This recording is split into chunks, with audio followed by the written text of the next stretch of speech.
Okay, one other quick thing and I'm good.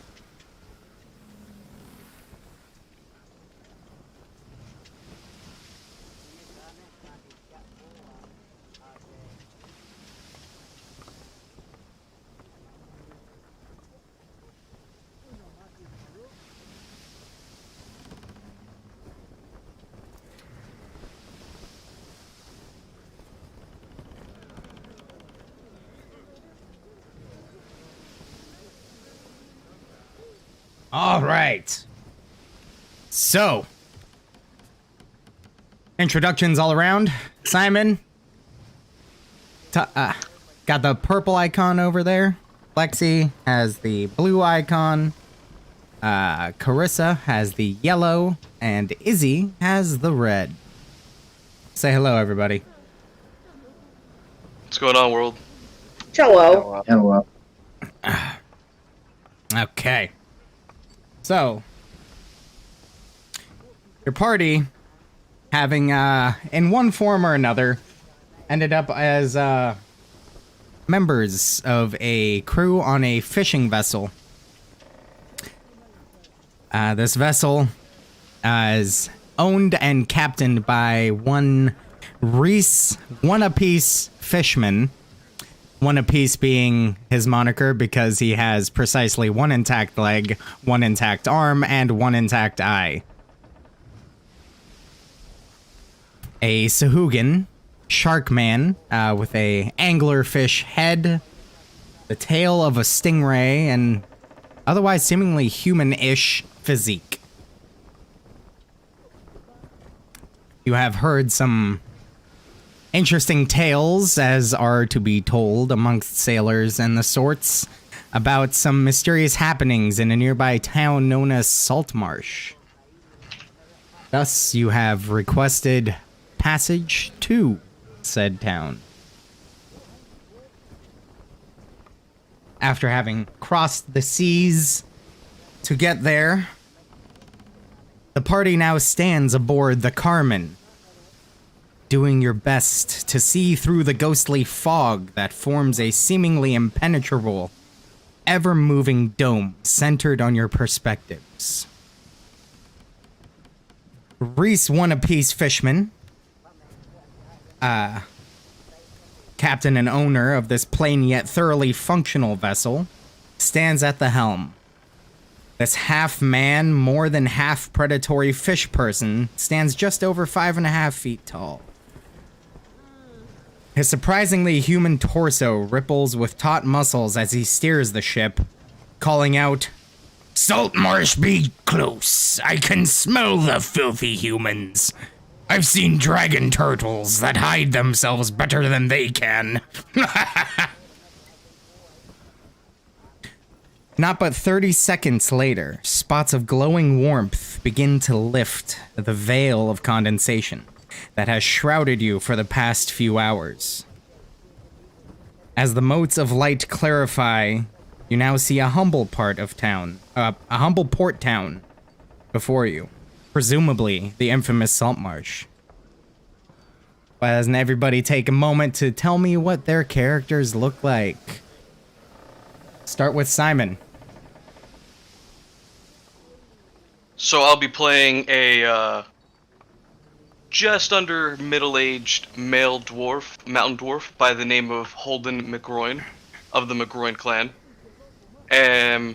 He is below average when it comes to the stout, sturdy, muscular strength that you find in most dwarves, especially mountain.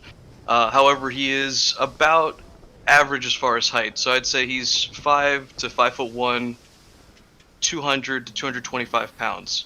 Relatively lean, jet black hair with a beard that comes down just below, or just at his sternum xiphoid process.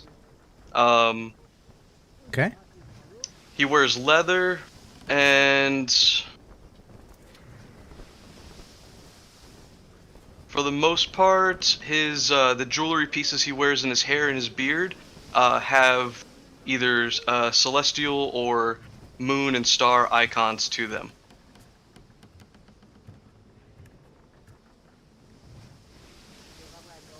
All right. right. Next, Lexi.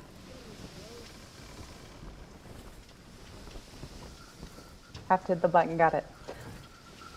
Okay, I will be playing Adrienne, but you can call me Juri. She is a sea elf, in fact, and she is roughly a little on the shorter side. She's about 5'5". She has green eyes that match the seaweed she swims with, and jet black hair. And as far as sea elves go, she is breathtakingly beautiful. All right. Carissa. I'm playing Neela Salik. She is a black swan Aarakocra. She wears Victorian-style noble clothing that has leather armor built into it. She's very charismatic and she speaks very clearly and articulated. And she also likes her solitude. Sweet deal.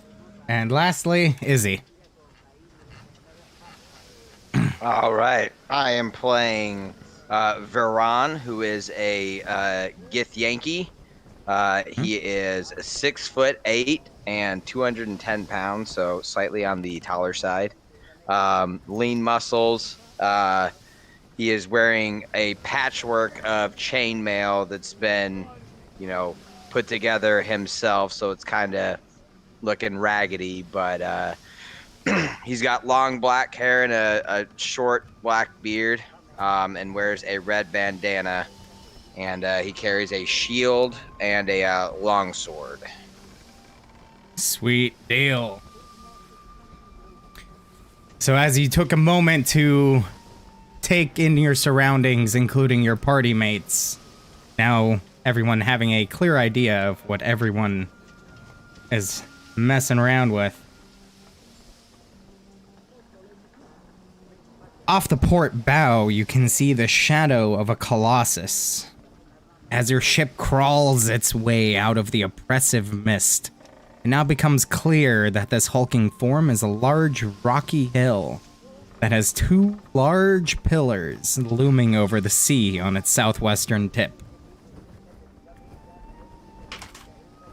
As Captain Reese deftly maneuvers Carmen around the eastern edge of this monolithic landmark, he shouts out orders. Raise the sails! Man the oars! We're going in for dock.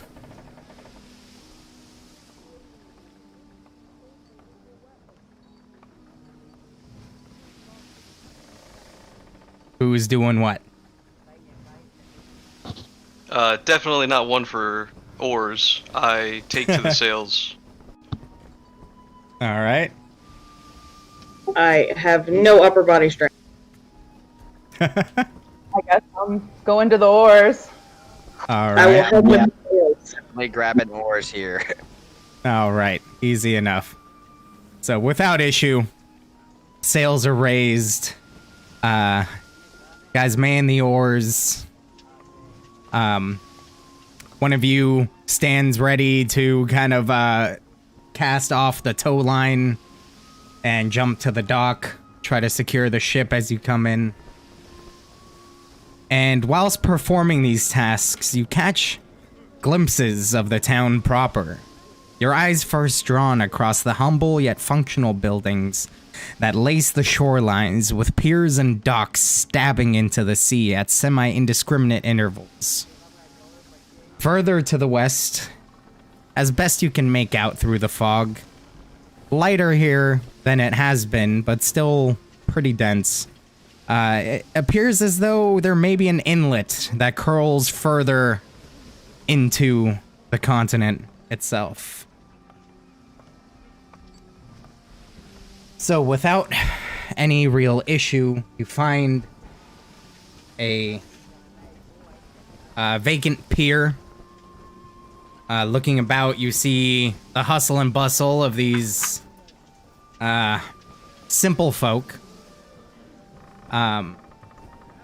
finally securing landing and mooring yourselves to the docks, I will show you.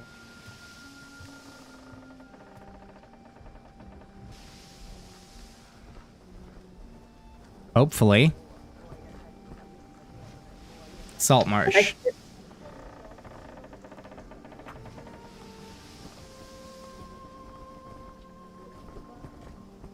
Can everybody see? Yes. Yep. Okay. Now, just as a quick note, there will be some deities mentioned in here, that actually do not exist in the Forgotten Realms, but it's way too much work to try to rewrite everything because they're recurring. So we're just gonna work with them, just take the names lightly, and pursuant to this specific adventure. Just wanted to make that little caveat. All right. So Joke's on you, we're all godless heathens. Carry on. Hey, you know, that's perfectly fine. You're welcome to be barbarians and hooligans and anything else awful that you want to be. Okay. So, you find yourselves on this side of this pier. Having secured the ship, you see a figure beginning to approach.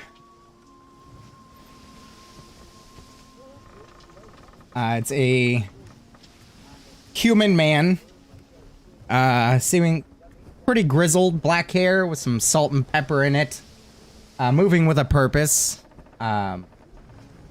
Full beard with a gray strip kind of going down the middle.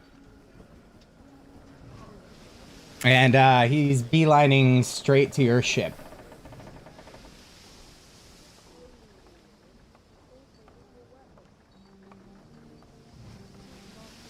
Anybody saying anything, doing anything? We've successfully docked and are able to get off the ship? Yeah, I'd say a couple of you are probably finishing off tying the boat to the dock. Have the gangplank secured, able to embark and disembark as you fit.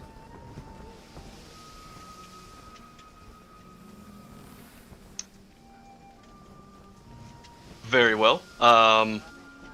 Seeing this man fast approach, or whoever, I dust off my hands from finishing tying off the rope that I was with and make way to intercept. All right. He notices you making your way out and approaches with quick purpose. You can now see he's wearing what appears to be studded leather armor. Has a club secured on one side of his belt and a short sword on the other. And he approaches swiftly, demanding, "Are you the captain of this vessel?" I'm not the captain of the vessel, but he should be about shortly as I look behind me. Very good, very good. May I come aboard? Cursory inspection. I'll leave that to the captain and his crew as I get out of this gentleman's way to do his duties. All right. He just kind of looks at you. Just like typical nobody kind of look on his face. And hurts my feelings. And that's a you problem, not a him problem. And at this point, Captain Reese kind of makes his way about, carrying some sort of paperwork that you notice, just in passing. And The guard is immediately... You notice the guard... Actually, you know what? Everybody who's looking at this, go ahead and make a perception check.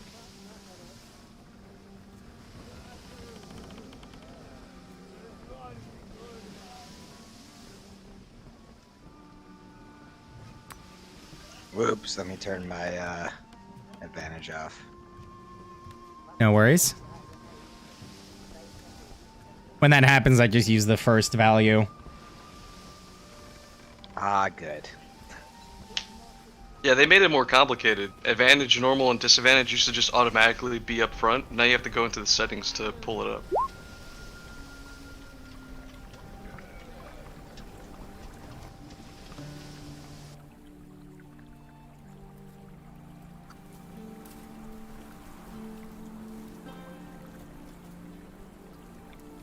All right.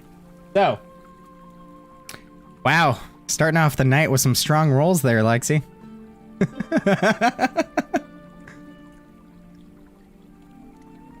Ain't nothing but a thing.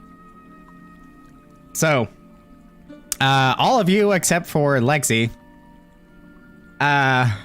Notice a subtle but stern change in demeanor as this Sahuagin approaches. Ever so slight movement of the hand towards one of the weapons. Clearly caught off guard. And now taking notice of the other three of you. Seemingly quite suspicious. Sorry, just to make sure I understand, is it the person that approached us is now becoming hesitant, or the captain of the boat saw him and became hesitant? The person that approached you. Okay. You get the sense that probably not used to seeing folks of not specifically your ilk, Holden, but the other four. I'm the most normal here. We have a problem. You're right. The dwarf is the most normal one in the group. So as Captain Reese approaches, in a very boisterous tone, says, "I am Captain Reese. I'm the owner of this fine vessel. No doubt you'd like to see my documents." And this individual, kind of surprised once again, says, "Yes, indeed. Do you have a title of ownership or deed for the vessel?" Captain Reese just kind of nods and hands him the paperwork that he was carrying. This individual looks him over a little bit, looks through the paperwork, looks over the paperwork a second time. Once again looks over the captain. Says, "Well, all your paperwork seems to be in order. That will be a 5 gold docking fee." Captain Reese. "Oh, you gotta be kidding. That's awfully steep." "I assure you this is a standard fee. Pay or leave." Can I determine if that statement is truth? Make insight check. Oh, jeez.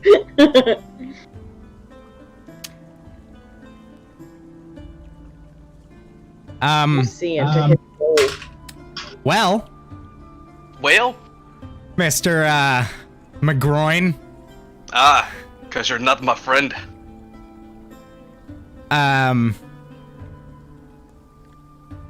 You get the sense that there might be some exaggeration there. It's kind of hard for you to gauge how much exaggeration there is. So being slightly behind the conversation happening from the perspective of the guard or inspector, over his shoulder say, you wouldn't happen to be fibbing about that price, would you? You really wouldn't want to upset local merchants.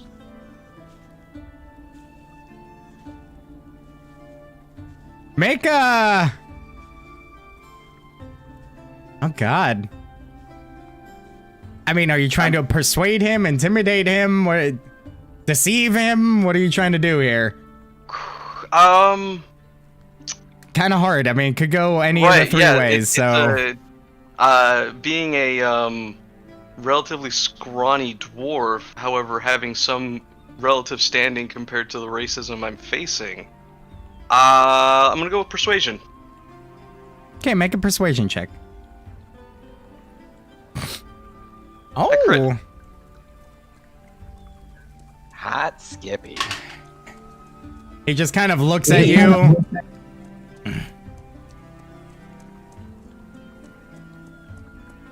Fine, it's 4 gold.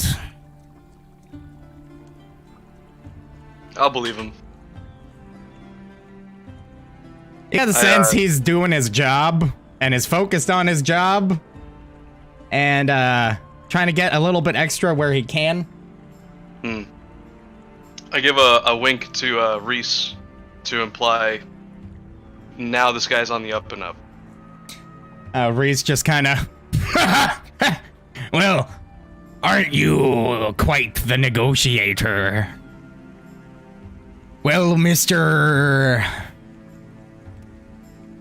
Dordos Redbreeze, Blue Reed of the Town God. Ah, yes, Mr. Dordos. I appreciate your candor. Here's 4 gold with another 2 for your delicate sensibilities. Just paid him for being a bitch? Called him out for his racism. He takes the money, seemingly unfazed by anything that was just said, and says, I appreciate your patronage. Now don't cause trouble. We do have laws here and appropriate punishments. Is this your first time in Saltmarsh? Kind of states to the whole group. I certainly have not laid eyes on this fair port before. This is also my first time at this port. Haven't been here yet. Yes, also first time. Yeah.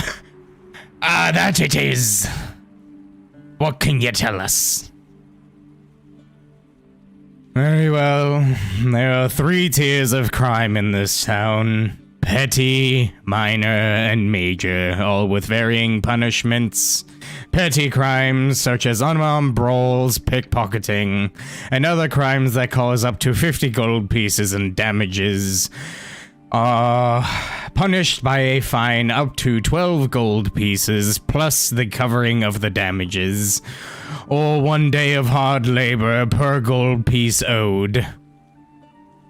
Minor crimes such as armed assault by any non-fatal attack made with a weapon, or other crimes that cause greater than 50 gold pieces of damage but less than 250 gold pieces in damages will be a fine of 100 gold pieces plus covering the damages, and a mandatory serviture of 1 to 4 years in prison and or at forced labor depending on the severity of your crime.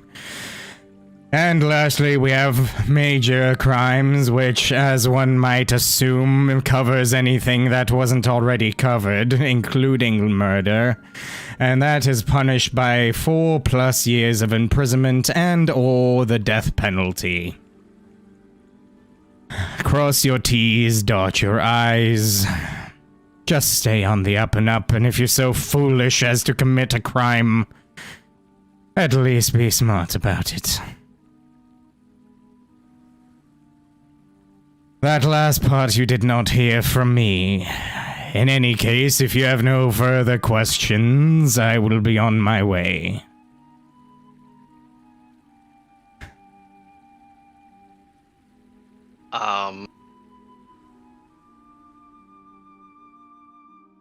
Is there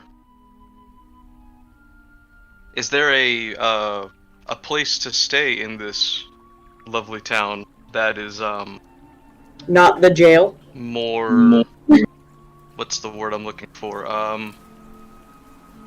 Well, less like you and more accepting of my compatriots. Yes, that will likely be the Empty Net. That can be found.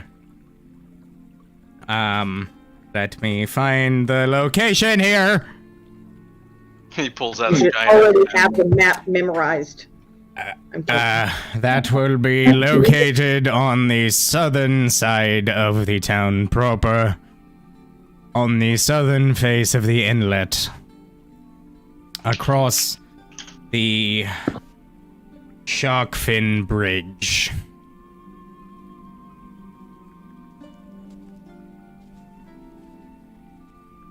Anything else you'd like to know? I looked at the others.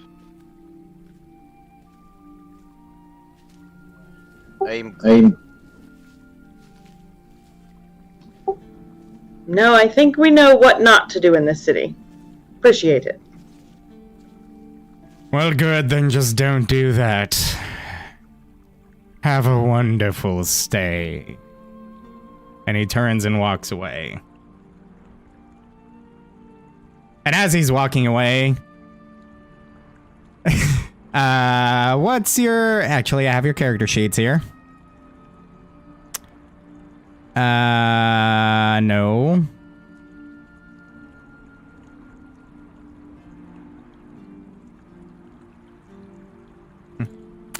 Holden and Andriette. You both hear him mutter under his breath, quite enough that nobody else hears, but because of your exceptional perception skill, fine-tuned over years, you hear him say, "Or preferably do." I shake my head. Nice guy, huh? Like I Well, I said, feel welcomed. go ahead.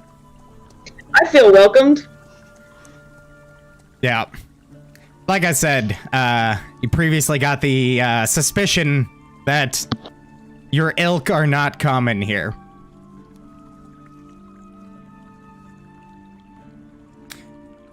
That being said, as you take a look around,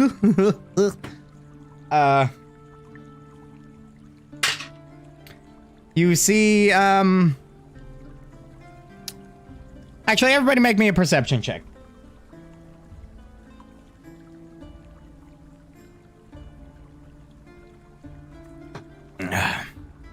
Nailed that's it. about right. Look at that too. It's a good thing I bring a +6 to these terrible rolls. Yeah, you and Lexi both. Okay, so Izzy, or do me a favor, everybody, change your names to your character names. To do that, go to the cogwheel on the top right. And at the very top, it should say display name.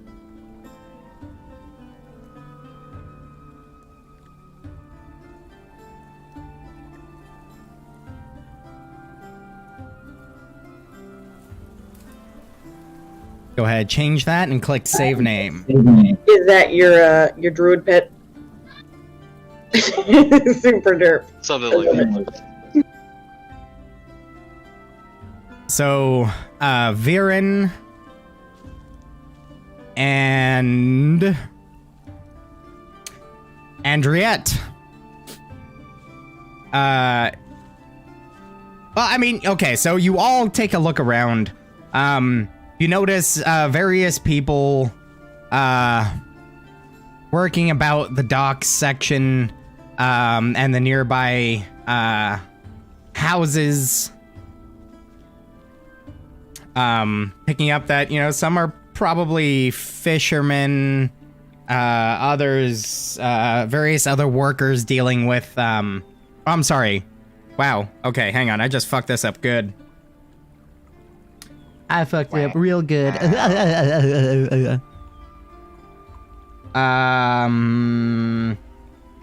the fuck is this? 5. Okay, you guys are actually, like, down in this region. Sorry. So he would have pointed to that building right there when he mentioned the empty net. Kind of hard to make out details because of the fog. You notice also that there is a almost perpetual cloud cover that's very gray. Small bits of light come through here and there, but it's a very, you get the sense that this is a very, like, I mean, you're in the northern area of the Sword Coast. So you get a lot of weather accumulating here just from the change in temperature between the ocean and the land. But looking about the docks, you do notice, specifically, Viren and Andriette. You overhear bits of conversation here and there.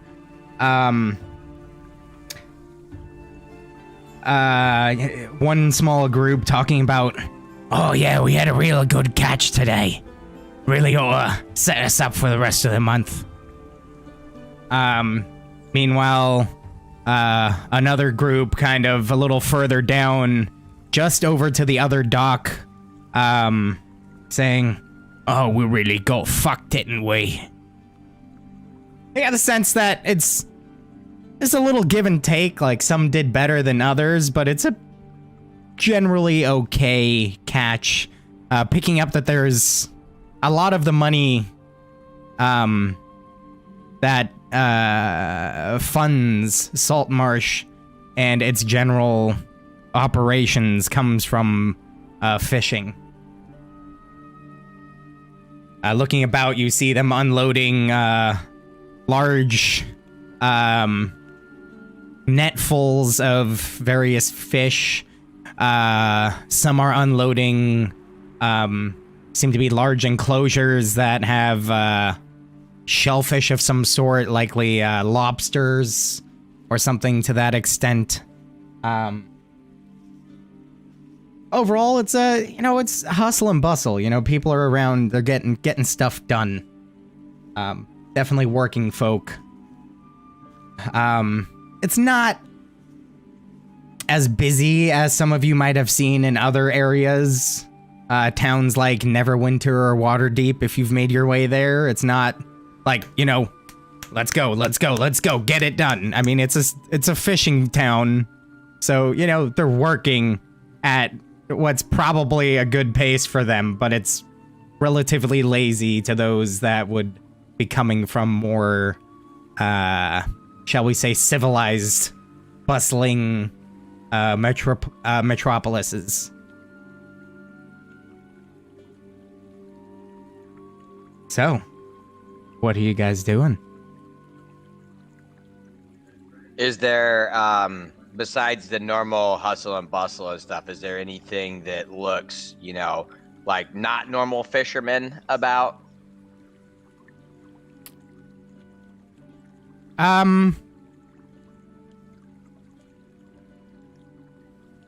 mean, not around the docks. You do notice what appears to be some more well-clad warrior types, kind of standing at various locations. Rather than wearing studded leather, they seem to be wearing some variations of chain or plate.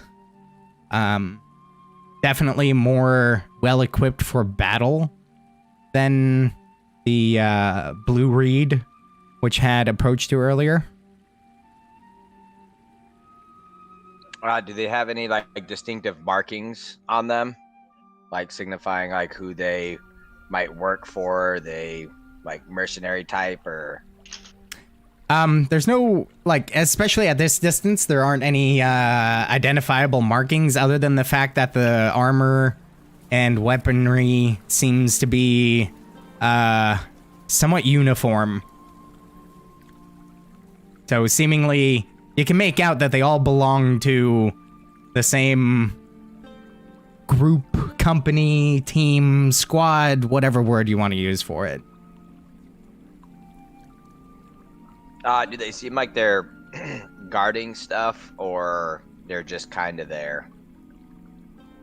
I mean, they're walking, making small, what seems to be repeated.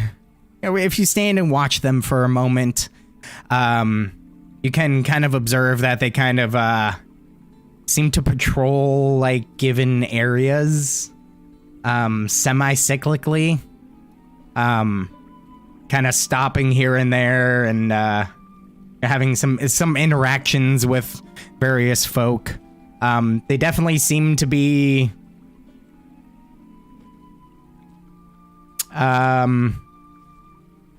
make an insight check.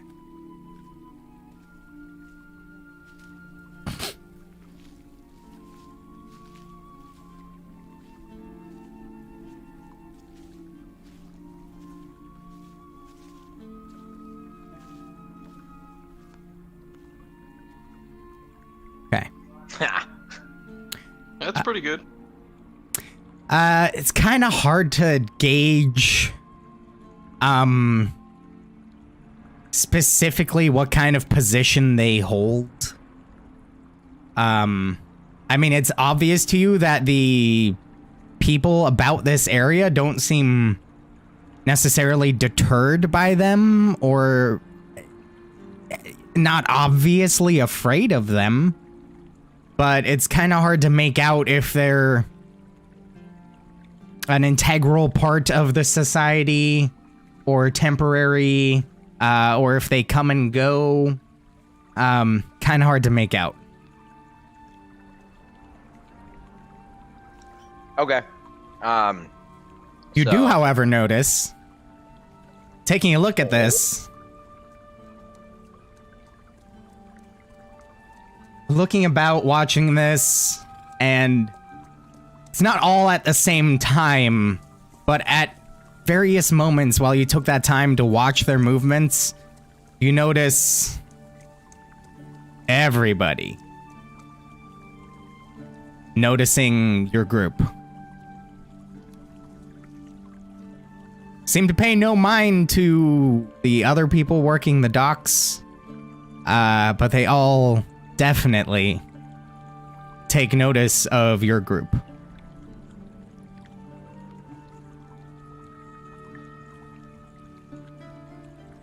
Yes, I know I am pretty magnificent. You can keep steering. All right, so what are you guys doing?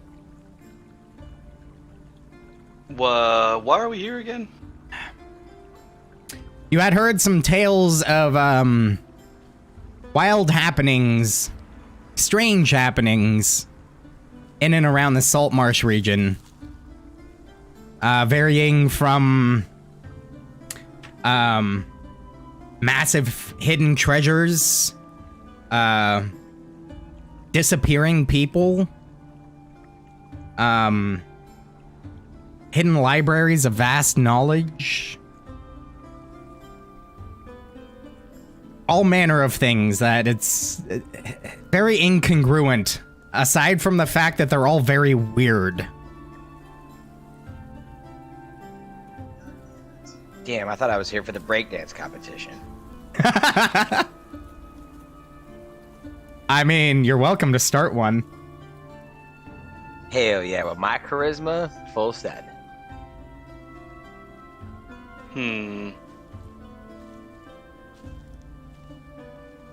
I suppose if rumors are why we're here, the best place to find rumors would be at the end. Likely. I agree. Yes, I agree. At this point, oh, go ahead. Captain Reese chimes in and says, "Oh, don't you worry about me. It's not like I'd like a drink, too. I'll mind the ship." Thank you. We appreciate it. Wait, is it not your ship? Aye, that it is.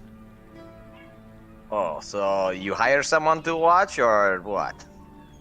No, I don't like trusting other folk with my belongings. I've had it, As he gestures to his arm, which about from here up seems to be the head of a, like, harpoon.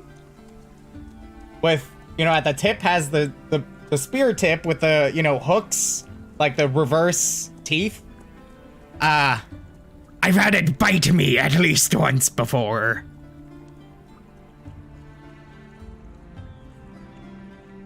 Having lived a life on the ocean, you must feel like a fish out of water. God damn it. I put on sunglasses that I don't own. Yeah! Da-damn! Hang on. No, you know what? When I first saw you and you told me you were the captain of this ship, you had me hook, line, and sinker.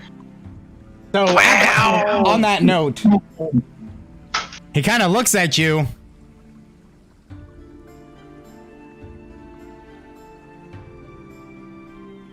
I do hope you aren't be making jokes of my race. Whoa. I'm not being racist. I pointed out the racism earlier. Right. You can't be racist because you got friends that are drow. I have no drow friends, thank you very much. Oh, so you are racist then? No, there's just a war between their people and my people at all times. But that's not I'm just joshing with you. 'Twas a good joke.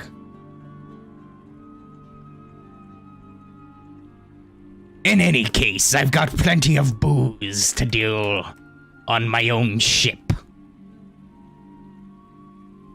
Wait, did I say that out loud? Were you drinking and driving this whole time? Is that why it took 2 weeks to get here? You This see, is why you made me navigate. you see, people like me, we're like...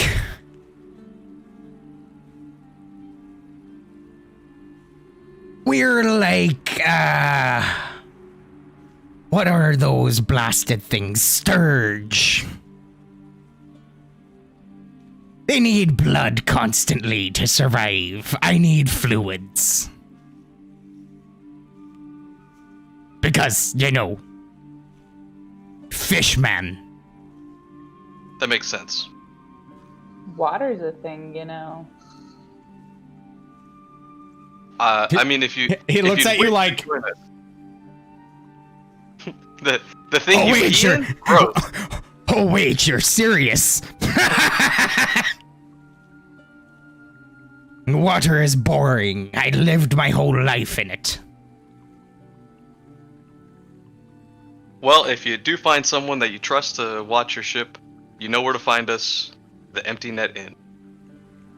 Yes. Just across the only bridge in town, as I point in the distance to Sharkfin Bridge. Yes. Quaintly named. It's good. Well, don't be worried about me. It looks as though this dock is quite heavily guarded. Enjoy your respite, and may you find the adventure you so desperately seek. Thank you for the safe voyage. I'll be here if you return unless I find me another crew. In the meantime, I might be going fishing. Okay, have a good time. All right. And with that, he crosses the gangplank, draws it back over with him. So now it's just the ship tied to the dock, no gangplank. And disappears below deck.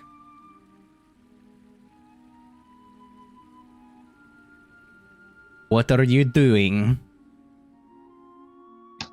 Let's head towards the inn. Hear some rumors. Get some rooms while we're at it. All right. So now, as you are making your way down the docks, walking fast, fish crates pass, and you're inbound. I like it. Keep going. We mix. I am trained in bagpipes. I play that on the way there. Oh, do you? But Oh, I does. Okay, so as you are... well, now bird lady's not the weirdest thing in the group. Thanks. I crit bagpipes. Can't make this shit up.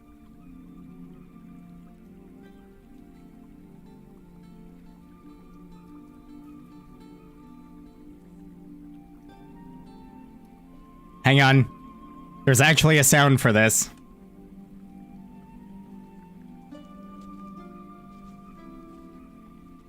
Trying to find it. Bagpipes gone pop.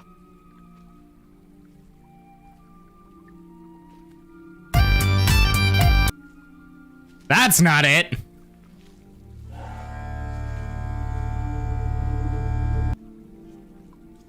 Okay, we're gonna do this a different way because I want this.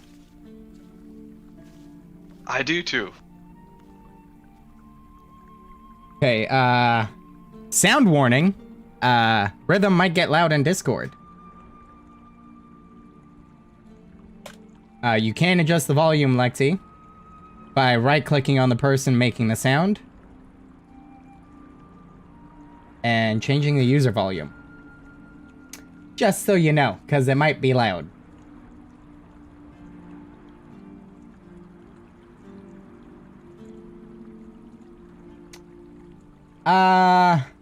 Yeah, we'll go with this one. Why not?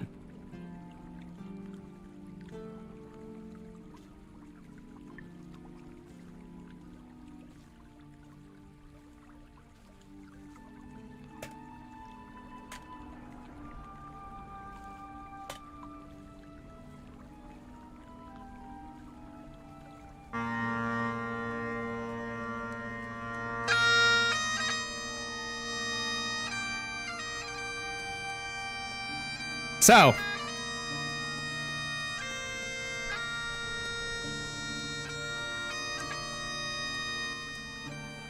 as you are marching down the dock with a dwarf that is now very racistly playing bagpipes.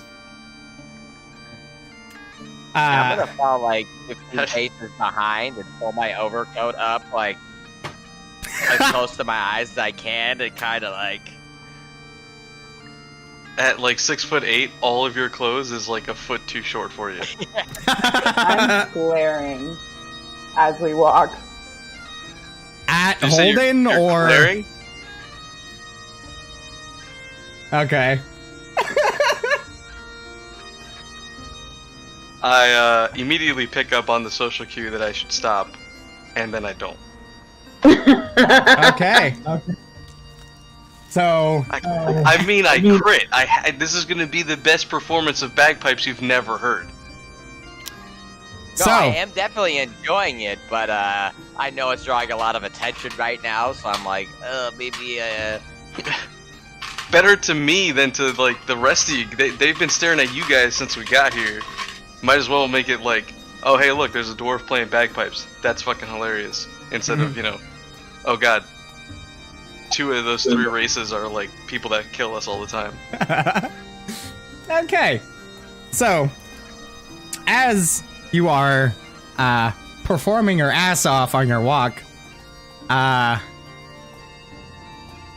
good thing you did, because at least for a moment it does appear that at least some attention is taken off of your other group mates.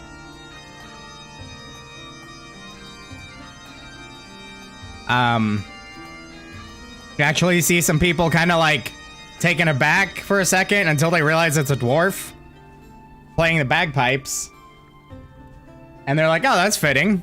And hey, you know what? He's doing a great job. Kind of giving you a small smile and a nod as you pass by. You hear one say, oh, that's funny.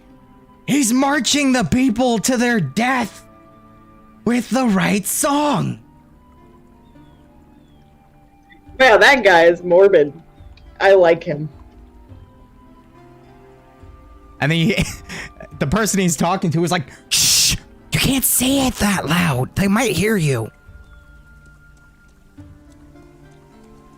He's like, what? I'm just saying. So, proceeding through the town, the roads are a mixture of dirt, gravel, and cobblestone as you make your way through. Very haphazard construction, but functional. Making your way through here, now having crossed the dock, you notice what seems to be at least the remnants of a market. Currently, nobody at the stalls. Seem to have all been like kind of covered with canvas or some that are actually enclosed structures have like the window section, or what you assume to be the window, shuttered. Currently nothing going on here. You do also notice somewhere around the middle, you see right about here in the central area, quasi square that contains a dozen or so long tables, currently empty, but appears to have communal benches. You get the sense that this is either for dealing or gaming, be it dragging chess or card games or what have you, or perhaps it's just a communal seating area for eating. Kind of hard to tell with nothing going on. But right on the other side, right about there, you do see what appears to be a very old well. Seems to be maintained, but the stones, especially you, Holden, stones are old. Kept well, but old. Definitely can tell some weathering. Oops. Not what I meant to do. I mean, it's a thing. That's why you notice it specifically. I was clicking it to read it myself, not to. Oh, hey, you're everybody, good. stone cutting. Well, now you know he has stone cunning, okay? You just ruined the whole game. Good job. So, making your way across, this right here, taking a look as you're passing by.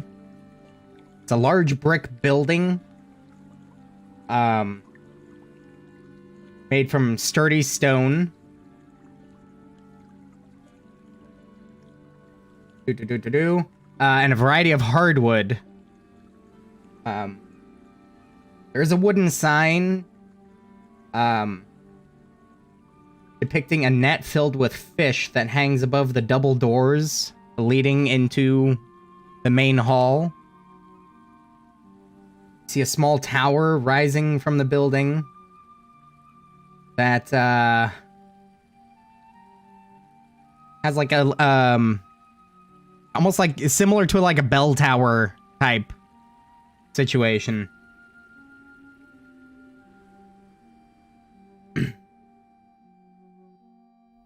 Ooh.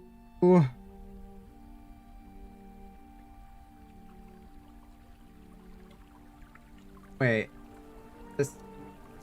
This map might be wrong. Hang on. No, that's right. Okay. And in front of it, you notice sturdy but weather-beaten platform and gallows.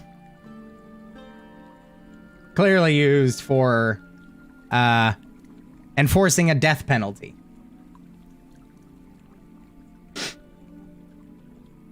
Passing by. So either their justice center or their police headquarters, 50-50. Probably a solid assumption. It could be a school. You're not wrong. I'm actually quite fond of that idea. Yeah. It's canon now. It's actually where the elementary school kids go. They never get anything done on a hanging day. So, as you make your way along, heading towards the affectionately named Sharkfin Bridge, there's a single large bridge that spans the river. Here's, at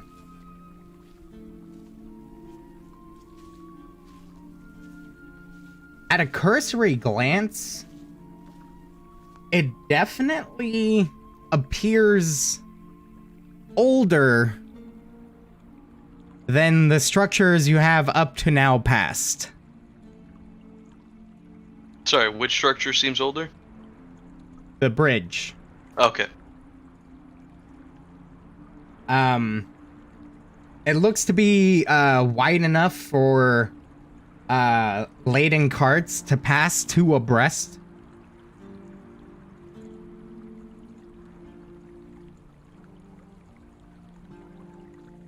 And as you cross Andriette,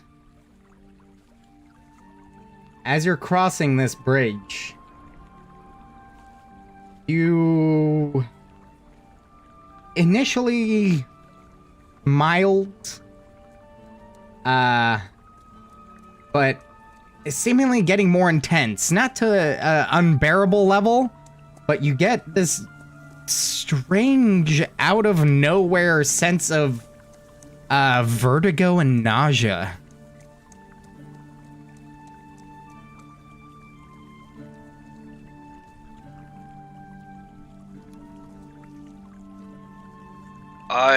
Dree, are you doing alright? You seem more green at the gills than normal. Cute. Wait. Something's wrong, and I'm not quite sure what. Do any of you feel weird? On such sturdy stonework as this? Ha! Nonsense. No, I am okay. Okay, let's keep going then. All right. As you keep walking across, seems to be a series of buildings and small stands set up. Some with seemingly like dried fish hung. Various bits of tackle, fishing equipment here and there. Almost seems like a series of almost like a little shanty town built on top of this bridge. While on the bridge, noticing this peculiar effect happening to Dree, one of my prepared spells today is Detect Magic. I will cast it. Okay. Point of consideration. And I take a look around with a little bit more scrutiny than I would of an otherwise normal, lovely stone structure.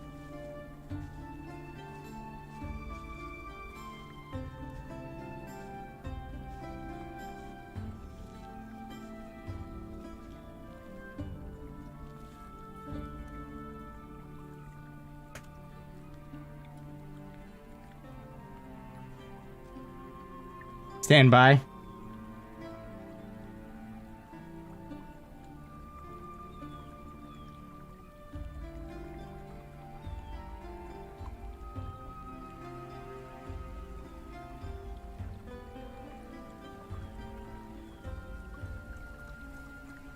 Okay.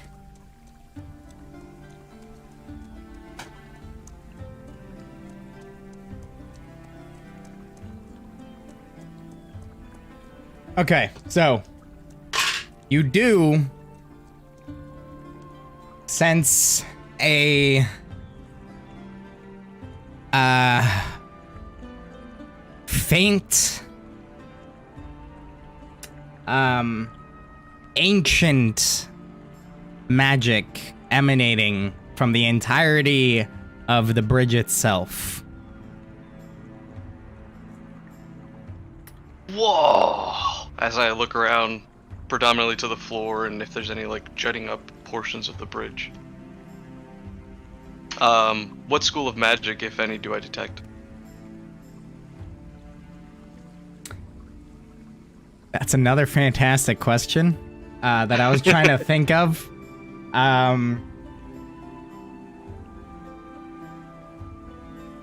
Old magic. Because this is it's not so clearly laid out, and I wasn't expecting you to cast Detect Magic on the fucking bridge. I have that effect on people.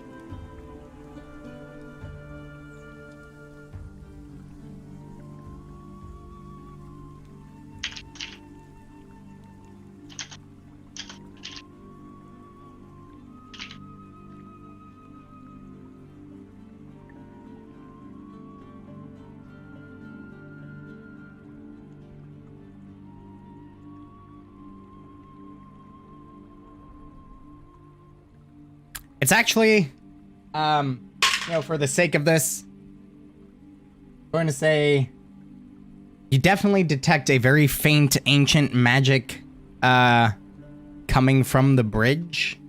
But it appears to be some form of magic that you're not particularly familiar with, that you haven't sensed before.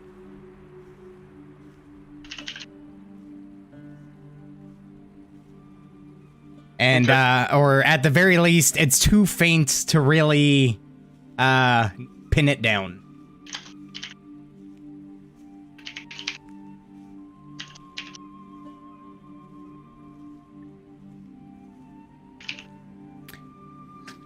As I look around, do I see anything particular on the bridge that could be linked to any of this? Like my sick feeling?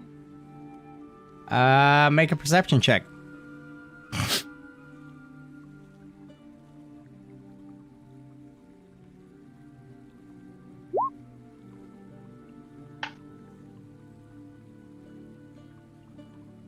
Taking a look around, looking specifically for runes, glyphs,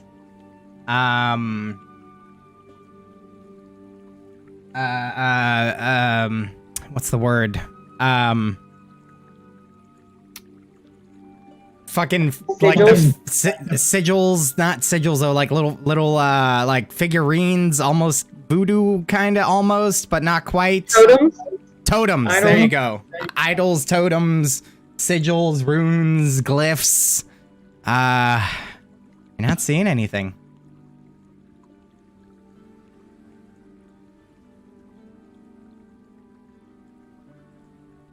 Proceed across the bridge. This spell's good for 10 minutes, so I guess if anything between here and the... Okay. My rate. Neela hangs back so that they can go a little further forward, and a sprite pops its head out from the top of her collar where it was hidden. It's her familiar. She's a Pact of the Chain. Mm-hmm. And she tells it very quietly, go invisible and scout out the bridge. Something's not right. All right. Okay, I really have to pee. So stand by 1 second. Do it.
Alrighty then.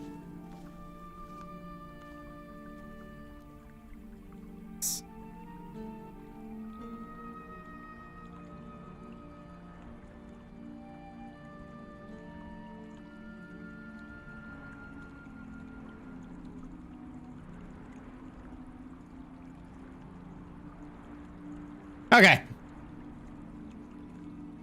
So, you were sending your familiar. Yes. Okay. Where are you sending your familiar? I'm just sending the sprite to kind of perceive the bridge to see if that Fae can kind of get a sense for what's going on. Okay. But it's invisible and it's taking its time, so stealthing and being careful. Okay. Go ahead and roll a stealth check with advantage for the familiar.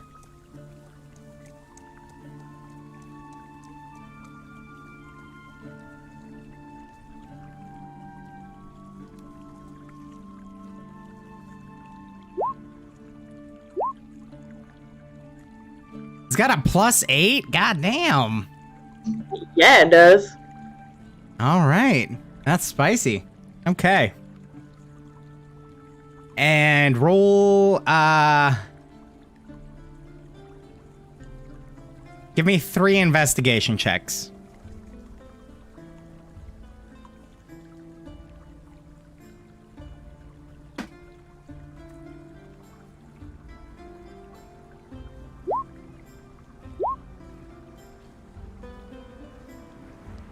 Okay. So, describe your familiar for me. I actually have a token. I'll shoot it to you in Messenger. Beautiful. Does your familiar have a name?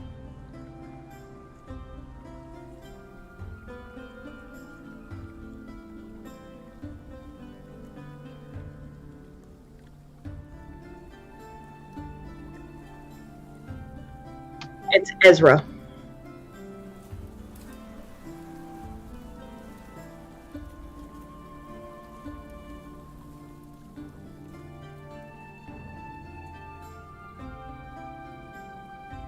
I like it.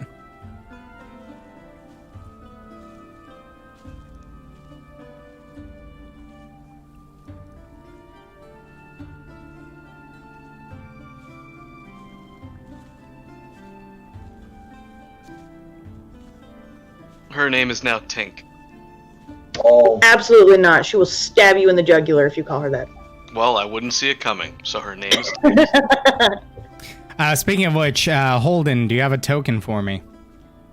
If not, no big deal. I have a big ass photo. I can send you that. Yeah, send it to me and I'll make you a token. Stand by. I sent you my token in the Discord. Ah.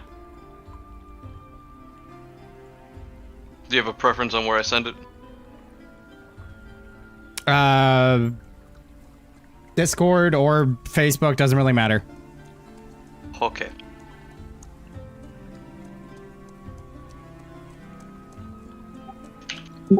Dan, I have a token for every different special kind of familiar. Okay. Well, just send those to me, and we'll deal with it as it arises. Well, I figured when I change my familiar, I'll just send it to you. Yeah. Gotcha.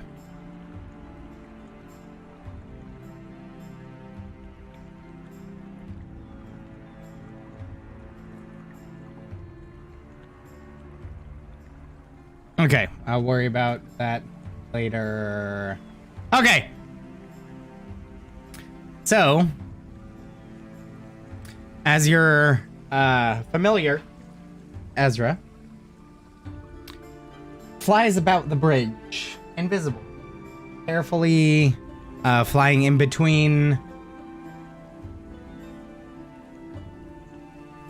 the buildings, doing his best to avoid its best to avoid people, prying eyes, attentive ears, flying about the sides, the columns, underneath, looking for any sign of what's going on.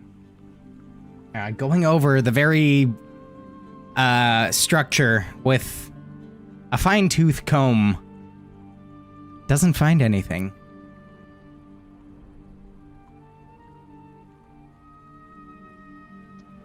Alright. It'll just come sit on my shoulder invisible and whisper into my ear, and then we'll keep going. It says, burn things.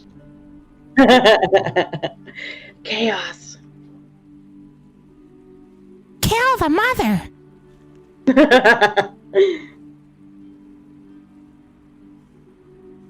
So, as you guys proceed across the bridge, that feeling is persistent, Andriette.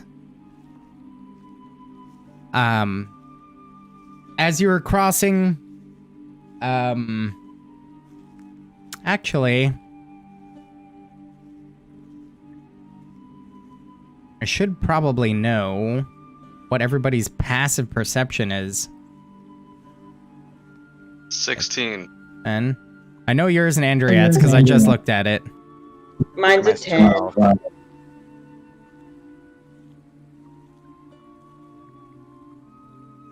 Okay. Viren, Holden, and Andriette. As you're passing by, one of these, makeshift homes, or buildings, let's say, on this bridge, There are two women standing outside the door. One kind of in the door frame, leaning against it. The other woman standing close to her. And you hear them talking about, oh yeah, Jonathan, he, a silly oaf. I told him not to go. He went towards that blasted hidden haunted house. Said he was gonna look for treasures and I don't know. I told him not to go, but he never came back. And then the one who's standing in the door frame, kind of like looking like concerned, notices the group and immediately just kind of like gets serious for a second and just kind of like,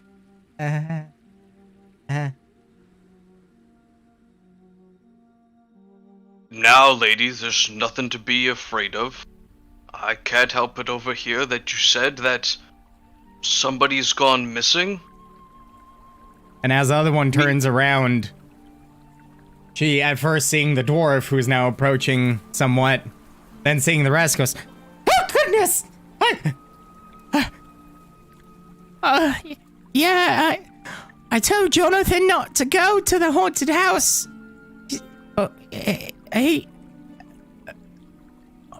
Why do you care?"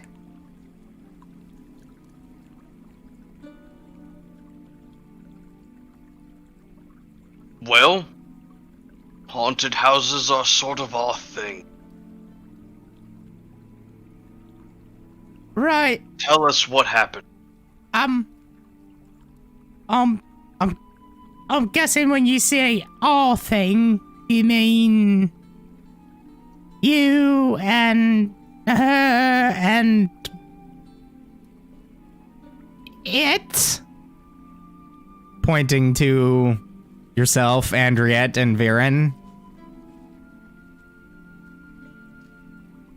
I mean, that one's most likely a dude. He's very tall.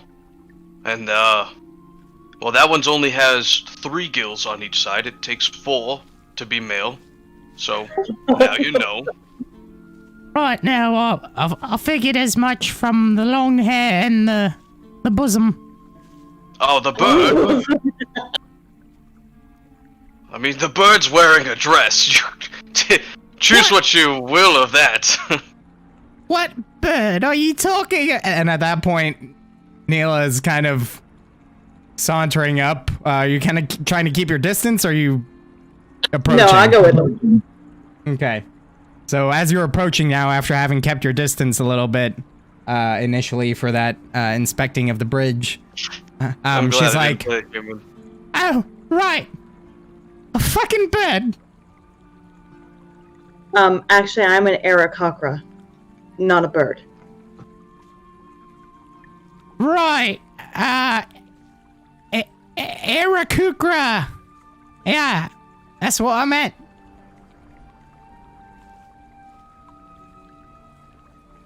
Right, well, people have been disappearing at that haunted house. Jonathan was the latest. Which haunted house do you speak of? Oh, the one on the outsides of Saltmarsh. About, I don't know. I've never been there, but it's a 3rd day's travel. You have any less vague directions?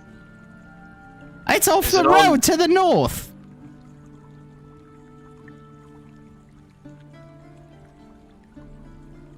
I've never been there. I keep my distance. I'll take the wide route. I'll go east first, then cut north.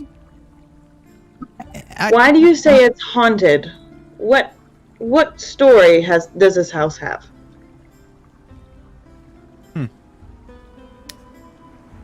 Indeed. Hang on, flipping to the page. Well, her Wow, voice. that other lady has a really deep voice. Have you considered being an opera singer? Well, you see, what I had heard was... No, there's just tales of, wailing and flashing lights and... eerie feelings that pierce into your very being. And the people that never come back after going there. So, I do my best to keep my distance.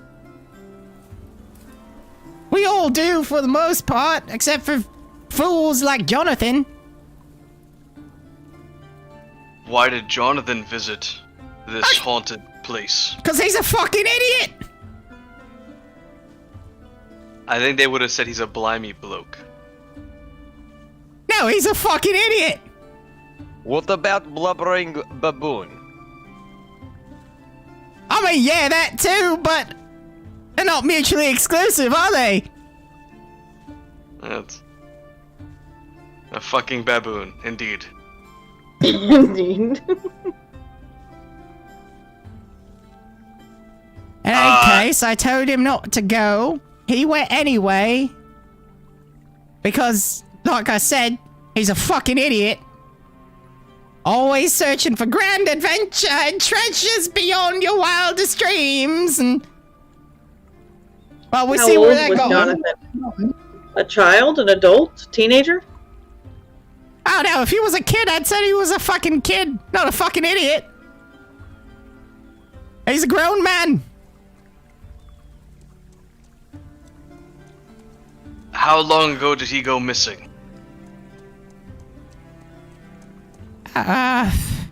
Few days now.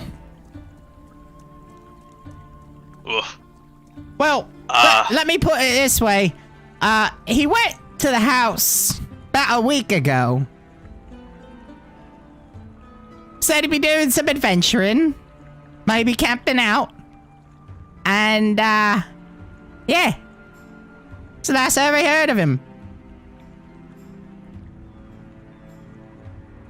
We are still on the bridge, right? Or like just Yeah. just after the bridge? You're on the bridge still. Like towards the end, but... Is the bridge more elevated than the buildings around it? No. Not the buildings on the bridge, but the buildings on the land around it. Oh, I mean, very slightly. Oh, okay. Like it's so on a very slight arc.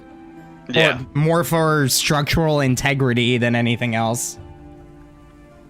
So like this building would block the view of this building, and this building would block the view of that building.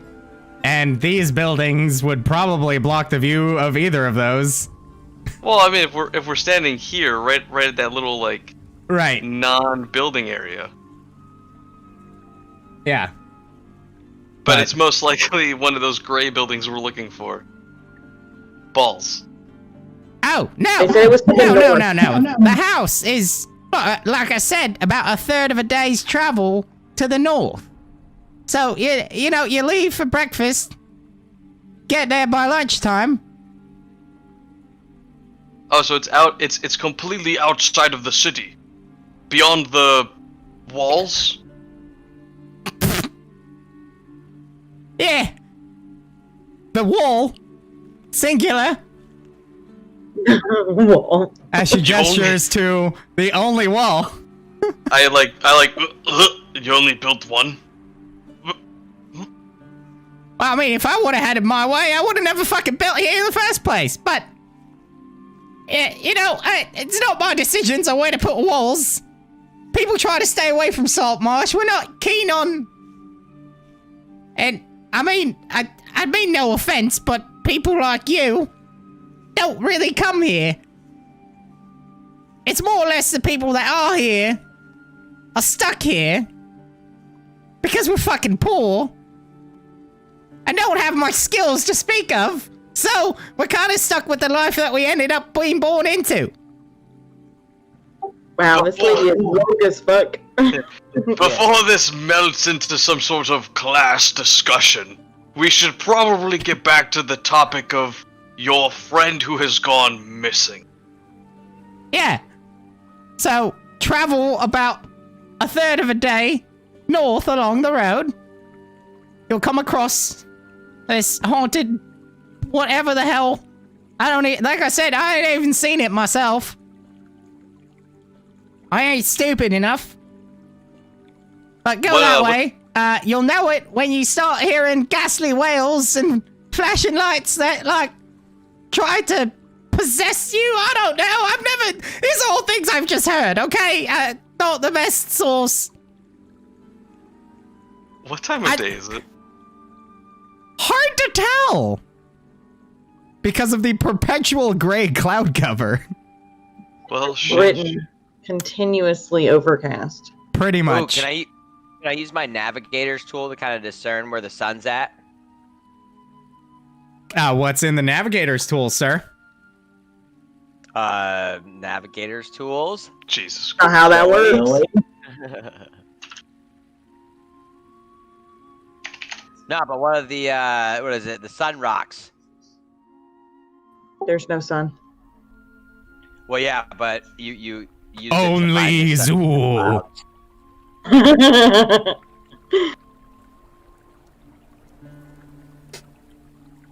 Am I still sick? Okay, so... Oh, yeah. You have a sextant, a compass, calipers, a ruler, parchment, ink, and quill. Those are what is in a navigator's toolkit. I'm going to use my quill to point at the sun. I'm just kidding. Okay, you confidently point in a direction that you think the sun is. You're lucky I don't have keen mind to tell you, aye, son, that's north. I'm so glad you don't have keen mind. Fuck that feat. It's one of my favorites. I remember It's the everything. worst. Thank you. No, you remember everything within the last month, but guess what? If you haven't taken notes, I ain't telling you a fucking thing. Oh, that's... Oh, I good will- rule I of will- thumb. I will fill in gaps of knowledge, but I will not fill in lack of knowledge. So I'm still feeling sick, right? You said yes? Yeah. So But we're still I on the wanna- bridge. Yeah. I want to step back from this conversation and I want to open myself up using Eyes of the Grave to sense any undead awareness. Okay. So... So both of us have really weird glowy eyes right now. And Ah. Neil is talking to somebody that nobody can see. And Viren is pointing a quill at the sun, allegedly. Yeah. Yeah. So where's the Okay. nearest insane asylum? Because Yeah, we're it's, going there. He's like holding up his thumb, like. it's Not even, right using, there. not even using the quill. Just the... No. I can't. Help! Ragtag bunch, to say the least. Is literally what this woman's screaming right now. Help! No, I'm kidding. So you take a step back, channeling your divine energies, searching for undead. Sense none. Not within the limitations of the spell.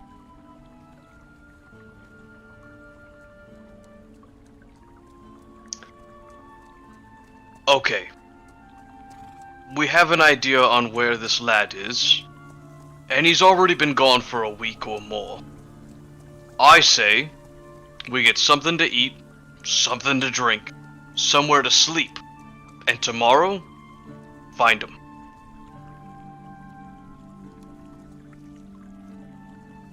I'd like to hear more lore on the haunted house as well. I'm sure someone can tell us more about the story of the haunted house. Can't just be all wails and flashing lights. There's got to be some kind of story. You're probably right, and I think the inn might be the place. Yes, let's go in. Yep. Well, I mean, I Right, appreciate crazy it. hack. I mean, if you're looking for, like, more information on the house, I guess I could point you towards the snapping line. Did you say the snapping lion or the snapping line? No, like the thing you cast into the sea. The line. Aye. I mean, unless you cast lions into the sea, which would be fucking weird, but... Well, I wouldn't want them anywhere else. I mean, weirder things have happened here, that's for sure. People jump off a fucking rock when somebody dies at sea. So, you know. What exactly is the snapping line? Oh, it's well, I guess as far as you could say for Saltmarsh, the most popular inn and tavern. Owned What by, do you know of the... go ahead. What's her name? What's that girl's name? Hannah. She comes from a family of, well-known lobster catchers. Prestigious. Hey. Wait, no, it depends. Lobster is either for poor people or rich people. 50-50, depends on the time of life. So what is Empty Net Inn? Is that good inn or bad inn? Oh, heavens, no! I mean, once again, no judgment, but... And from this point, she kind of like takes you guys, walks you to the opposite side of the bridge, facing towards the ocean, and points to it. And as you're looking at it now, with her pointing you in that direction specifically, you see a very rickety building that is partially supported by stilts driven into the harbor waters. She says, yeah, like I said, no judgment if you do. It's not my business, not trying to get involved, but that's where the seedy types go. The unfavorables. The ones that, try to stay out of the eyes of the law. Yeah.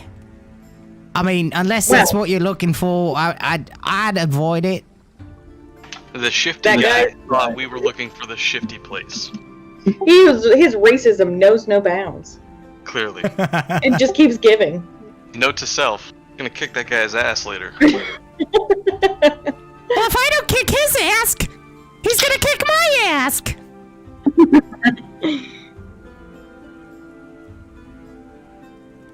But yeah, if you're looking for, like I said, no judgment. You do what you want. Everybody lives their own life, especially around here in Saltmarsh. But I'd recommend the snapping line. It's actually back where you came from, right across from the market. Surprised? Well, I guess I'm not surprised you missed it. From the back, it looks like a pretty normal house. Or front, I suppose. Depends on your perspective. But it's otherwise made of planks and... Let me make sure I got this right. And the remnants of the hulls of about half a dozen decommissioned fishing ships. So, I guess, unless you're looking for it, could have missed it, I suppose.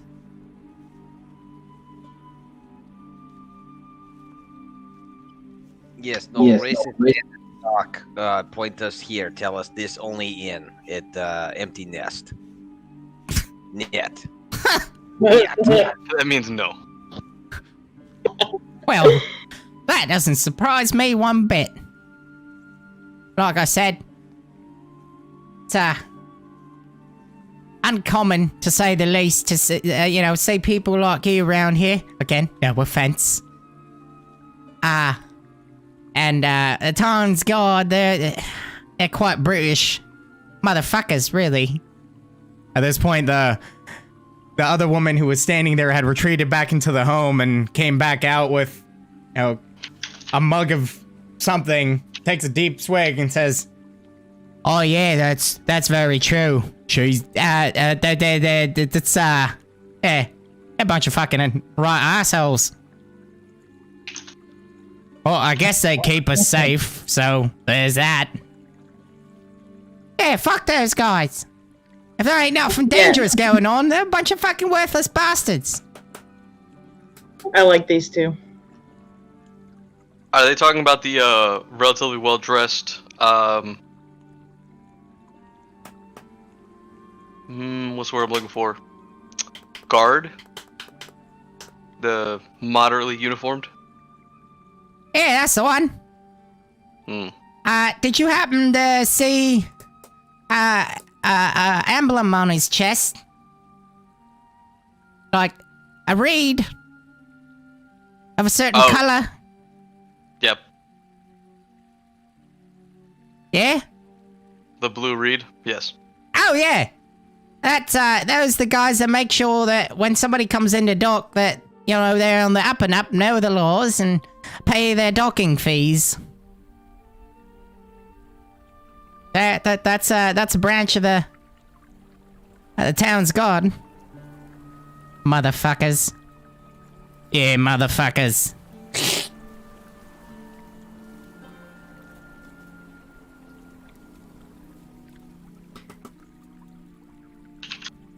Well, yeah, if you don't mind, I got,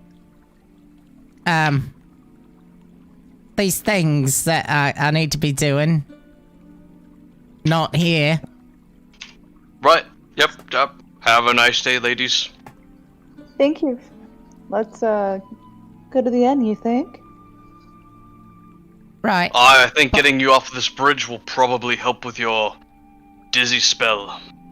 Mid-sentence, she's backing away and turning and leaving.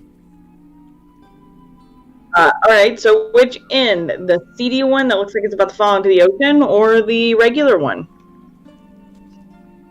It sounds like one of them would be more accepting of you lot, whereas the other one would just be nicer. What The do you think? nicer one might have more information on the rumors that we are seeking. I guess it depends on what kind of information you want. Do you want real information, or do you want something that might be a lie? Wait, which one would lie? I think the CD one would lie. Yes. Ah! Well then. To the snapping line in it is. Not to be confused with lions. It's all fish related. Why would you think lion? Sea lion, I rest my case. He has very good point. Don't encourage him. It's too late, we're best friends. Okay, so now where she say lion place was? Back the way we came, towards the docks we had come from, somewhere around that general area. Okay, can we start walking before I throw up now? Yep. Aye, lass. Okay. And, So, which building? Like this on one? the or- northern side of the market. It's a building comprised of the hulls of half a dozen decommissioned fishing ships. So, we'll say for the sake of it, you make your way off the bridge, and as soon as both your feet are no longer on the bridge, Andriette, you feel perfectly fine. The vertigo and nausea just disappears. Guys, something is seriously wrong with that bridge. Okay, let's blow it up. I wouldn't say it's wrong, but there's something about that bridge meant to defend the land folk from sea folk such as yourself. That's what I'd wager.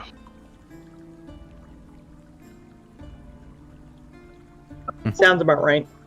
Aren't some of you guys aquatic in nature? That's a bird. and I'm an Aarakocra. and that, gentleman, does not come from our planet. To be fair, you are a swan, so you are a waterfowl. See? Water. I mean, I'm aquatic. I didn't say it meant that. I just said you're a waterfowl.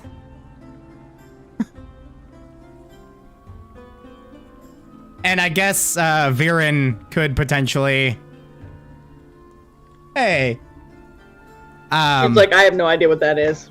It could be kind of look like a vampire-ish tall green elf. Potentially like some sort of reptilian elf that may or may not do well in the water, you know? If a lizard folk had cadoodles What's going on, with man? some sort of Glad you're having fun. elvish kraken creature. You keep your fan fiction to yourself, McGroin. It's Holden to you, friend. Oh, we're friends. Oh, hold it. We've been lost at sea for 2 weeks together. You still keep calling me a bird, so... Bird-ish.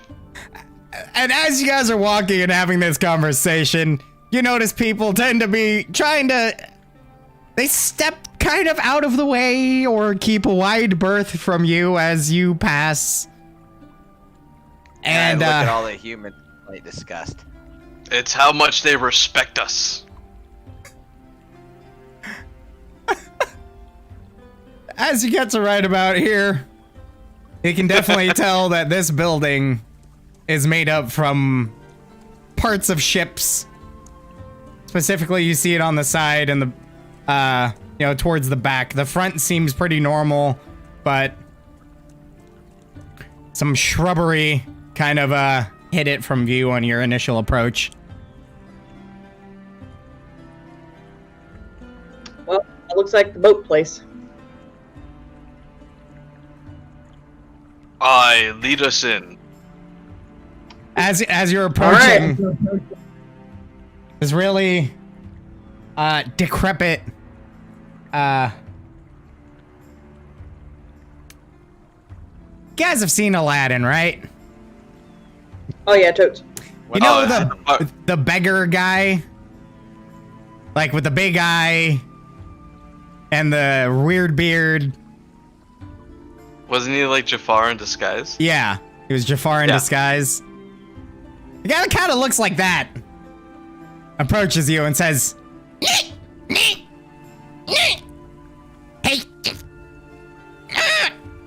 you got any spare change? Food? Booze?" Don't do meth. I tell him in Arakakra that I don't speak his language, and then keep walking. We all do that in our respective languages. Yeah. I go, "Tukablit." What do Gith It's speak? awkward. Yeah, there you go. Gith. Is Gith a They language? speak Gith. Yes. Yep. I'm pretty sure they have their own language. Yeah, Gith is a language. We were literally just talking in common to one another. I don't speak your language. So out of game, I know we have starting equipment, but I don't have any amount of currency written down whatsoever. Do we have any amount of starting currency? Hey, you would have gotten that from your background, likely. Yeah, I have money for my background. Yeah, I got it from back. So did I. I have like 10 things from that. Yeah, the character builder is negligible when it comes to that. I'll take a look.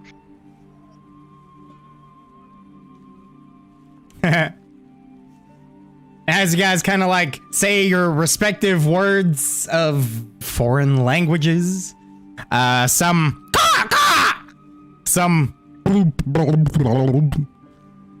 and another one, Dwarvish, and then Gith, Jibber which jabber boulder. probably sounds a little demonic if we're being honest. He's like, fuck you then. And you, Neela, you feel a tug on your belt. Looking down, you see he's trying to grab a pouch. Roll for initiative. Roll for initiative. Oh god. My sprite will spring out and point her weapon in his face. No! Sorry! Ticks! Bad ticks! And literally just lets it go and starts to try to run away. And by run, I mean like kind of hobble at a rapid pace. I thank Ezra. Oh, thank you kindly, Ezra. Ezra And just then I winks turn around at and say, you. shall we? Did the rest of us see that? I mean, Yeah, it wasn't invisible. Oh, okay. All right. We know. We know you got a pixie. Got it. Carry on. It's a sprite. 7 Up. crisp and clean, no caffeine.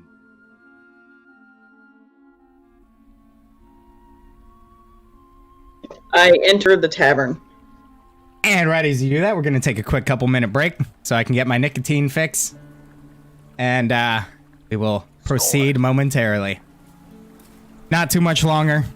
I just want to get to like a certain point and we'll go ahead and call it because I know you have to be up early, Carissa. I know that. So.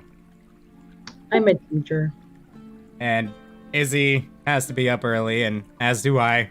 But sleep is for the dead. Anywho, BRB, feel free to talk amongst yourselves. Make sure you share with the class when we're back.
I didn't even need to have my headset on to hear that.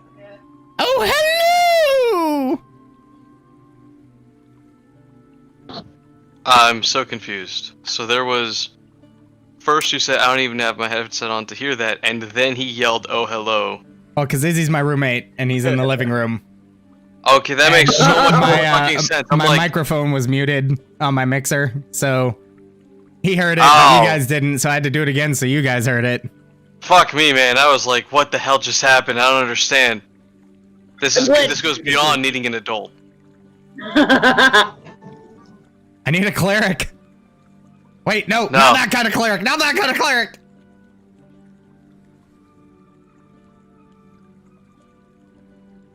Preferably Protestant, not Catholic. No, preferably Catholic, not Protestant. Oh, different Hey. strokes for different folks. Catholics are the only ones that have superheroes in their religion. They call them saints. As long as it's not Southern Baptist, because they have snakes. I grew up Southern Baptist. They're crazy. Me Ew. too. Me too. I'm sorry for your trauma. Okay, so after a curious encounter in front of the snapping line and a shrubbery with a beggar that says knee, you now enter. There's no knights around, right? Knee. Point of order, you do see a pair of guards patrolling streets. These are not the more heavily armored. They're dressed in a garb very similar to Dordos, who he kind of put together as the at least a wharf master. So similar garb,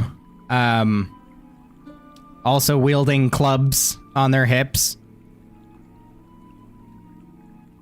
Just kind of patrolling through the streets as you turn to enter the snapping line. Walking in the door, you are immediately hit with the lovely odor of fish that has never been scrubbed from the walls. Loud, boisterous. Fish was thrown at the wall and then not scrubbed? Well, these were formerly fishing boats. Okay, Instead of food fight, it's fish fight. right. Fresh fish! Go grab a cod and just whap right across the face. Hey, leave my cod piece alone. But Anywho, it's so big. you hear the typical clinking and rabblery that you're familiar with a tavern. It would appear that those who are not currently working, at least some of them, are having a good time here. Bit of merriment. No music is being played, unless you consider the clanking of mugs as music, along with banging on tables and the tossing of loose coin. Definitely smell, like I said, fish. But then again, it seems to be a pretty common smell here in Saltmarsh.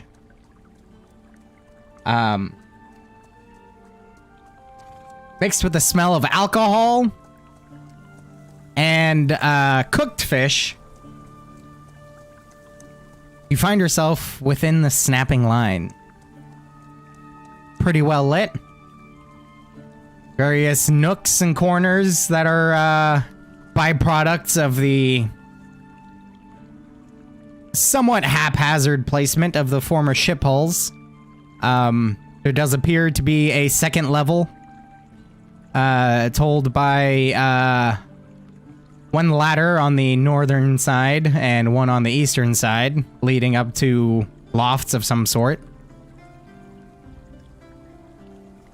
And in the back, you see a decent-sized bar type situation. Tables and communal benches are scattered throughout the interior here.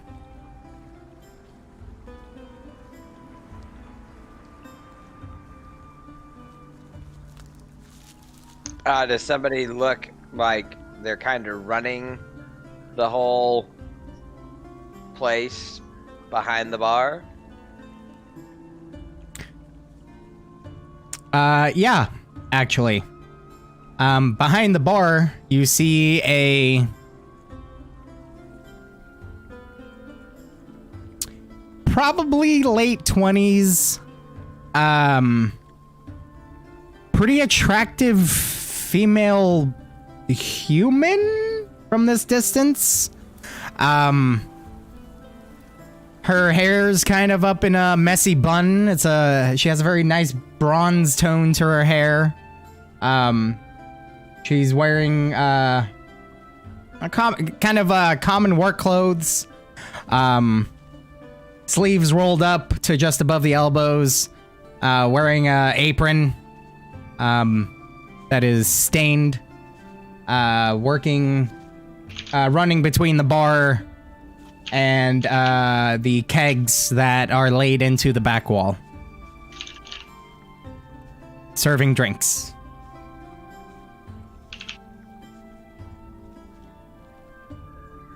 I say we go talk to that one right there. I look to where he points, and they go, "Aye, not a bad place to start."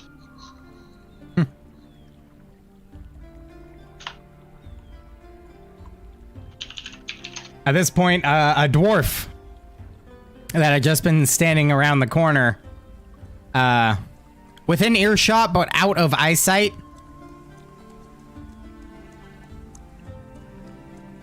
you hear a voice come around the corner. Yeah, not necessarily a good place either. That one, she means business. Oh! I introduce myself by clan name first. McGroin, Holden.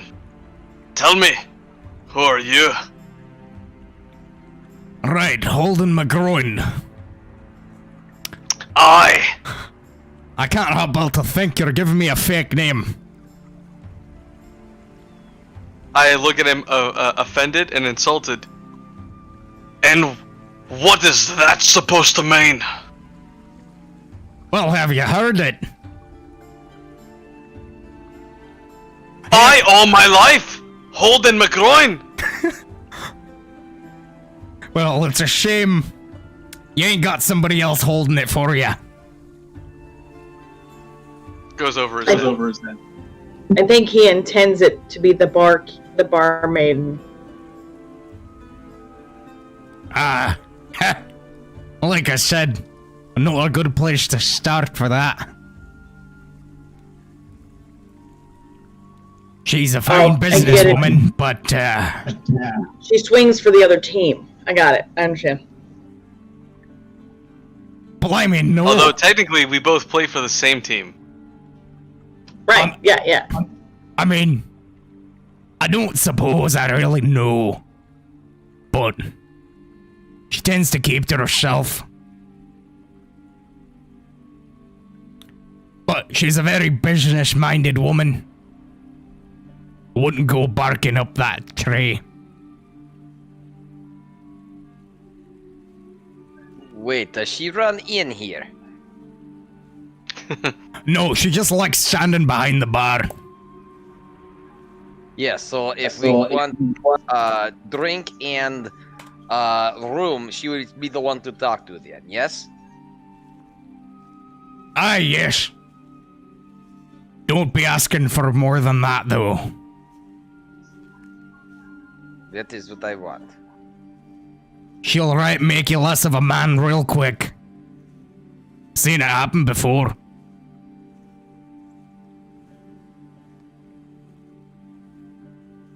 I suppose you either work here or have patroned this bar for far too long.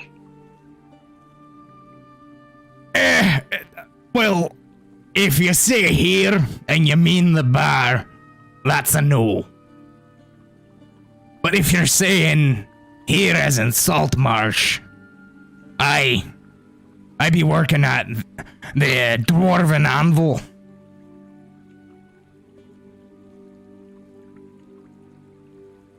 We're actually looking for some more information on that haunted house up to the north. Do you happen to know any of the lore behind it? It just seems that from the person that we talked to, it's just wailing screams and flashing lights. We're actually looking for more of a story. Oh, yeah. You're talking about the old Alchemist's place. Oh, that is much more information than she gave us. Well, it's not exactly common knowledge. Rumor How about has if I it... buy you a drink while you tell us about it? Now this guy speaks my language. No Yes, he surprise. speaks Dwarven, yes. Oh, you've got a sense of humor too. Well, you know, I can't be all pretty feathers and a wonderful beak. I have to be more than that. Well, I suppose the least I could do is give you my name. Mr. Holden McGroin. My name is Nevin Granitchin. I do one of the quintessential forearm handshakes. And he returns it with gusto.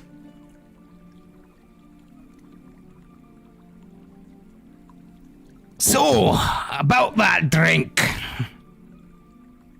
I'll work on it while you get us a table. And I walk away. He I go with Holden. Okay. I want a drink too. Very I good. was gonna order a round for the batch of us. Okay. Oh, beautiful. Then I'll just sit with our new friend.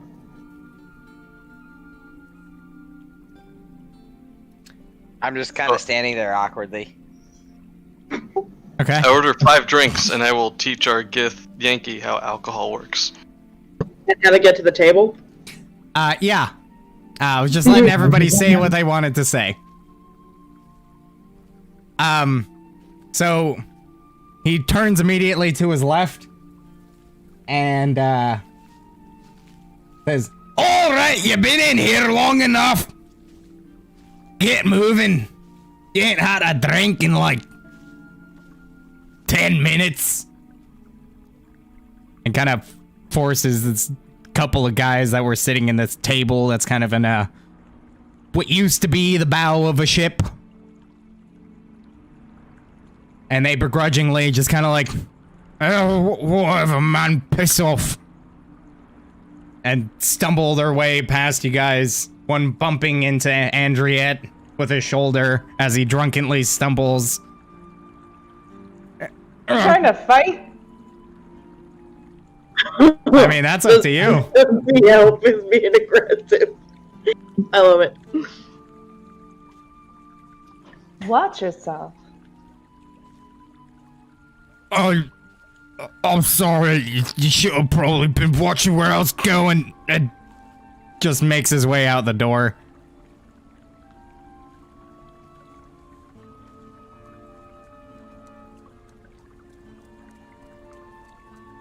And you now have a table at your disposal.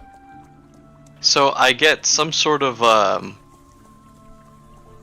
relatively salty brew and a couple of like hearty stouts and some sort of like fruity seltzer. And I think that pretty much covers all the types of brews I'm gonna need. Who's drinking the fruity seltzer? I don't know yet. I'll find out when I bring it to the table. So Hannah looks at Neela will you take it. as And I look at her. you're standing there Mm-hmm. asking for this. Yep. And she says, Right. Right. Would you like anything else there, my highness? Perhaps some golden jugs to put it in. If you have a smorgasbord of meats and cheeses, we'll take that too. Yeah. Right, I got fish. And some more fish. And, I got ale. And then, turns around real, like, dramatic, like, placing her hand on her hip and, like, turns and it's like, well, we got some more ale. 5 of those, then. 4 of us, that one bloke, I'm gonna want a second before I get to the table. 6! Alright, sweetheart. I see you're real good at math. So she pours one and without even, like, grabs a mug, turns, fills it from the keg without even looking back, places it on the bar, grabs another mug, starts filling the rest. I start drinking that one while she fills the rest. Okay. And, by the time she has the other 5, you're coming to the last couple gulps. Yep. She places them on the, bar top for you and says, right, well, that'll be, let's see if my math is as good as yours. 12 silver. So I give her 2 gold and ask for 5 silver back. Oh, you're sweet and awfully generous. She hands you back 5 silver. Stuffs the 2 gold in her coin purse. That is tucked under the apron. I nod, take my drink, a slight toast gesture, and turn back to the group and find my table. As you were making the toast gesture, you notice she is already off helping somebody else on the other end of the bar. Very business oriented. She's got a ship to run, as it were, and she's running it.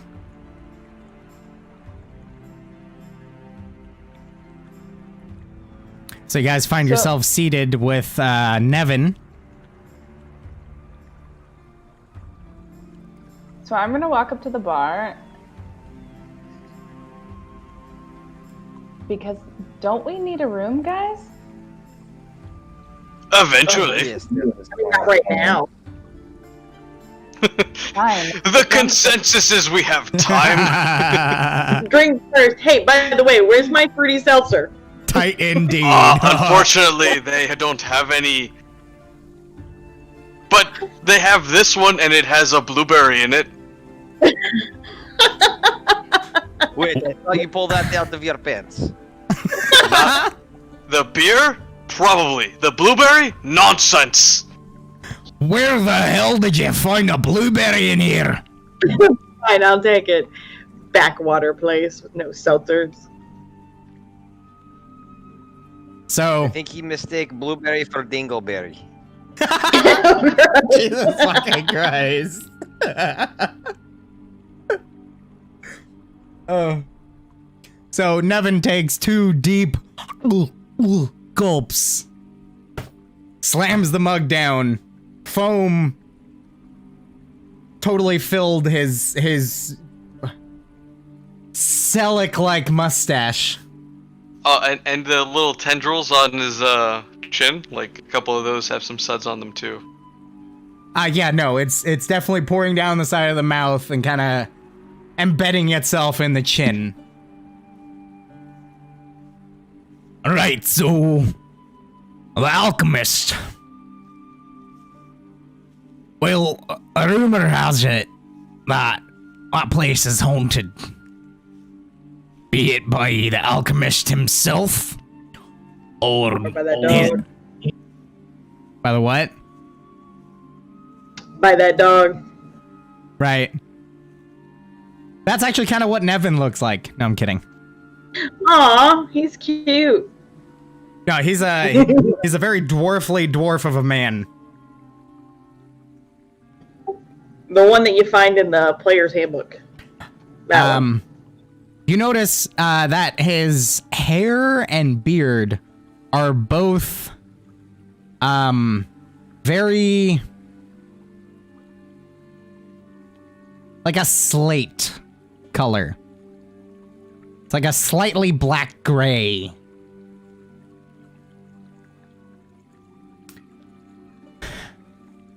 So, like I was saying, it's either by the alchemist himself, or his creations, or some foul spirits. Like most people, I've done my best to stay away. But people go missing.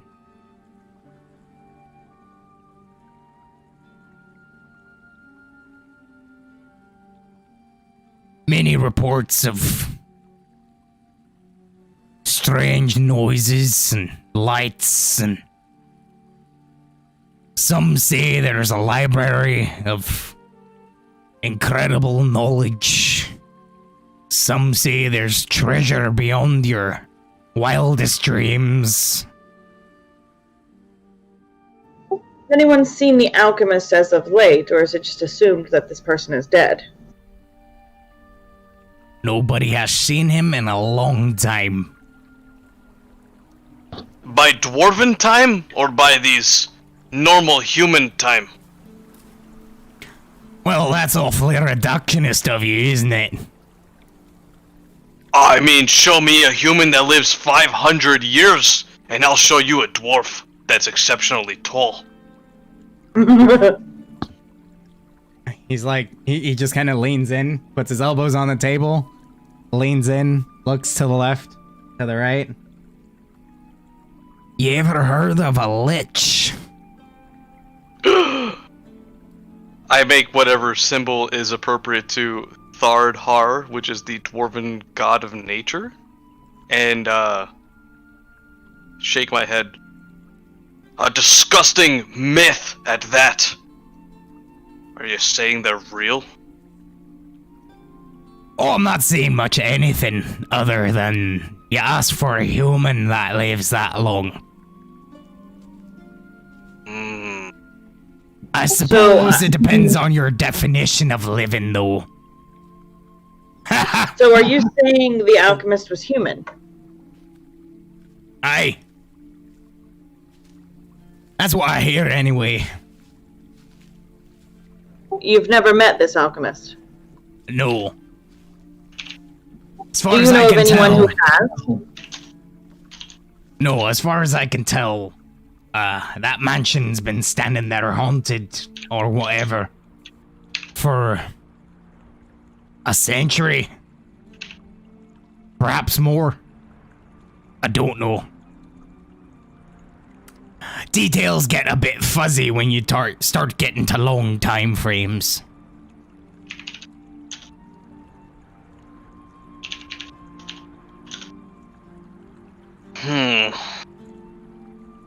All I know is that the story is there was an alchemist that lived there.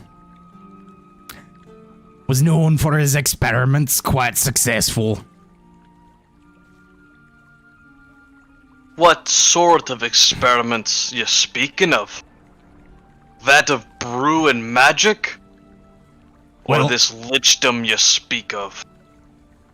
I'd say likely more along the lines of alchemy.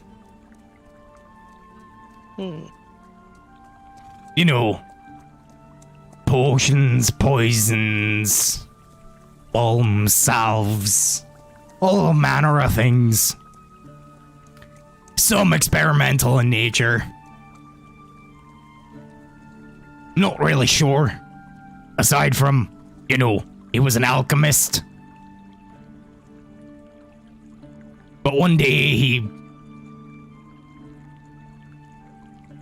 nobody heard from him anymore. And anyone who went looking never came back.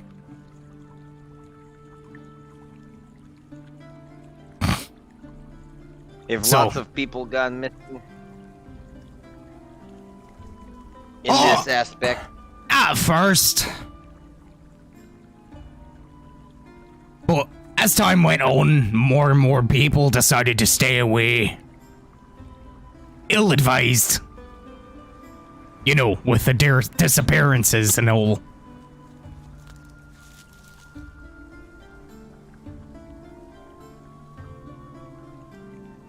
And now as he drinks more, his mug is upside down. And it has the telltale clunk of an empty mug on the table. I know the feeling as I ordered 2 more. Coincidentally, is the moment at which Andriette, or not Andriette, sorry, I don't know, because I saw your name, so I read your name. Hannah comes around and rather unceremoniously places a couple platters of various fish, small bit of sausage, and potatoes on the table, along with a handful of plates. You wouldn't happen to call this a smorgasbord, would you? I suppose I would, if you're talking about fish and sausage and potatoes. Indeed I am. It looks delicious, thank you. Could we get 2 more while we're at it? Oh, sure. That'll be That's- another 4 silver. That's drinks, by the way, not smorgasbords. That's ridiculous. Oh. Well, in that case, what I meant to say was 2 silver. Hand it over happily. Oh, thank you kindly. I start going to town on the food. Yeah, same. Fish. Yep. Fish. Fish. Nevin literally just... Because it's like, you know, there's a bunch of like, kind of like, roasted fish, kind of like on a spit over a fire type deal. Nevin just grabs one and just strips a fish, just getting stuck in his beard. Very unceremonious. That's fine. Grabs a potato with his bare hand and just starts chewing into it too. That's a hot potato, but okay. Oh. I do work at a blacksmith. Oh. Yes, the dwarven anvil, he said, if you were paying attention. Aye, an Alaskan listen! Points for you. He is daintily cutting into a fish. Fair enough. Not a moment passes, and Hannah returns and wordlessly places the mugs on the table and returns, collecting some empty soiled plates and mugs from nearby tables on her way back.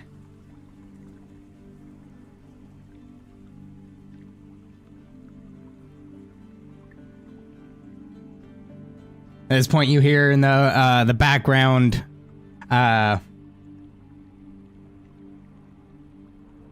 what seems to be male voices. One saying, "Well, fuck you then." "What do you mean, fuck me? Fuck you! How dare you!" And then Hannah just, her voice cutting through the noise. She says, "Oi! If you're gonna be making a mess, make it outside. Alright, cut your balls off." Do it. Do it. And they at first, notice, look at each other. Then one just spits at the floor by the guy's feet and takes his mug and walks out the door.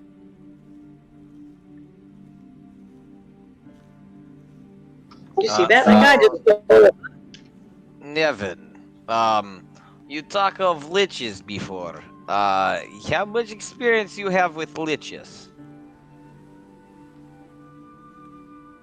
Hopefully none. Well, about the same amount as any dwarf that's ever read a fairy tale. Okay, so you still believe liches are fantasy and nothing to be taken seriously. Well, when you put it that way, all bits of fantasy are based in truth. To some extent. Yes, okay, I just wonder, yes, you bring up lich like, it not what, werewolf? Well, you see, a difference there. My green friend. Werewolves are real. Yes, I know, and so are liches. If you say so. I think they prefer lycanthropes. Aye, and people in the Nine Hells prefer ice water.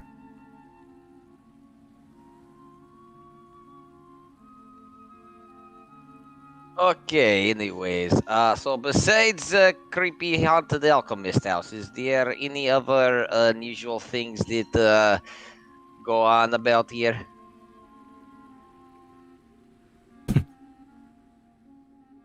Well, if you're going by Saltmarsh standards, not really. If you go by normal standards, The whole fucking town. Everything's question. weird. Is there anything weird about the bridge?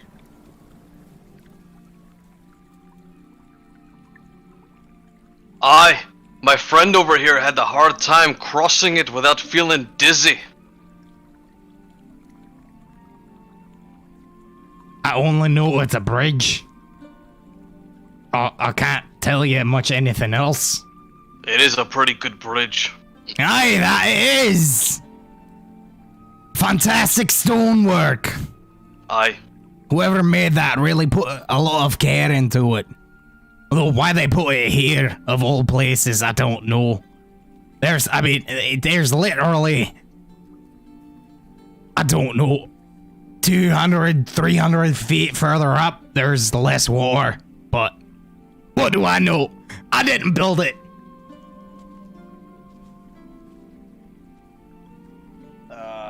Yes, I have another question. Where is a good, quiet spot away from eyeballs of other people? Well, that depends. I mean, like outside, like maybe like woods or empty pasture, something of that nature. I mean, you could certainly try to find something. Anywhere outside of the town. But you could try the Crabber's Cove. Though that's also not advised. It's an abandoned bit of town. Nobody goes there. Why is it abandoned?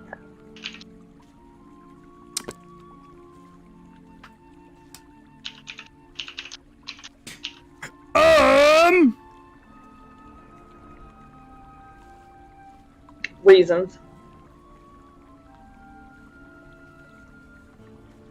Mainly because at least one overeager crabber made his way out there and never came back.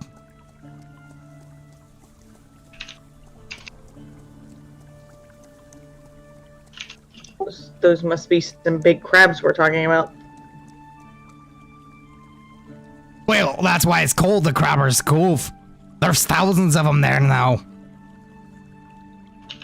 And Sounds delicious. aye, they are. So, how far away is that? Oh, that's on the northernmost extreme. Just follow the shore. You'll get there. You'll be able seem to to have a lot identify of it by the abandoned, weathered buildings. You seem to have a lot of disappearances. Is that a normal thing in Saltmarsh? Aye. As normal as not seeing the sun.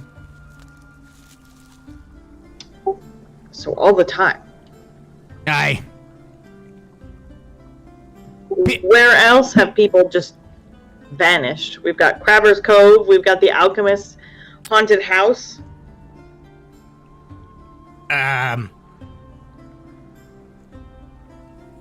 Various locations. Well, I guess that's not in the town proper. Talking about people that leave the town, go somewhere, never come back. They venture into the wilderness to ne'er return.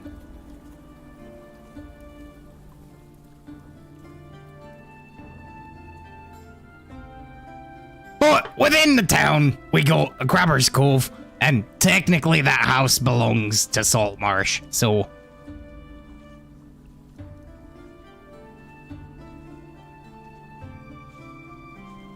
Okay, thank you.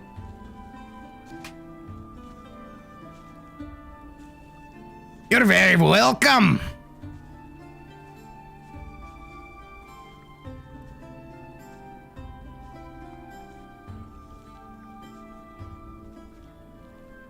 I suppose it's time to talk to Hannah about getting some rooms. Oh, now you want a room. Not necessarily this moment, but tonight, or this evening, whatever time of day it is exactly, that can't seem to discern.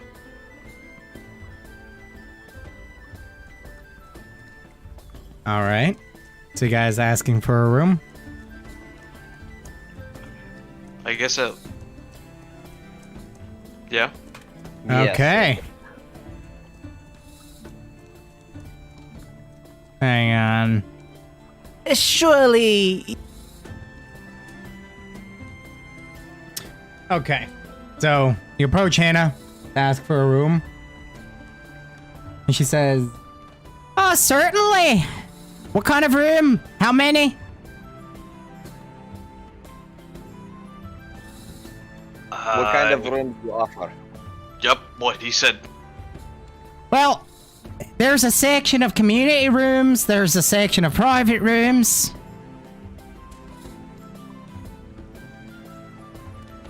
How big is private room? Enough for 1 or 2 people. Yes, I will take private room. Very well. And you lot? How does the community room work exactly? Well, you go up there, you find a place where you can sleep, and you sleep there. There's a bunch of other people up there trying to sleep as well. Well, I think, Andriette, we should split a private room. That way we don't have to be among the community. I think that sounds like a wonderful idea. I think we'll Yes. take a private room for the 2 of us. Very well. And you, my dwarf friend. Well, Holden, if you want, you can come with me since you buy me drinks. That's a fair trade. I'll take it. Very well, that'll be 5 silver each. Well, each pair. So a total of 1 gold. I will pay for all rooms. My. Quite the gentleman. I would give you a high five, but I can't reach that high.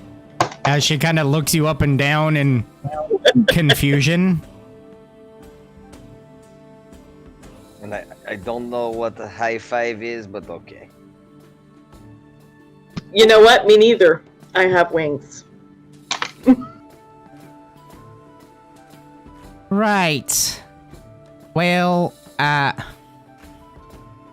here are your keys. She hands out 2 keys.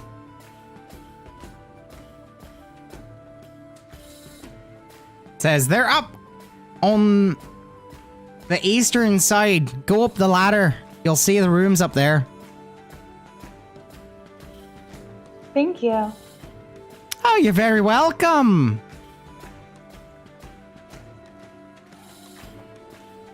Anything else? Yep, I'm gonna go to where she pointed. Yep. Heads up. Sure. Oh. And she's like, said anything else, expecting somebody to say something. Nobody said anything. So she says like, oh, okay. And goes back to serving people at the bar. And as you guys make your way up the ladder, it's like 10-foot ladder to go up to the second floor. The loft, this section appears to be overturned hull. So the roof is kind of vaulted with the bow, not the bow, the keel of the ship. And seemingly like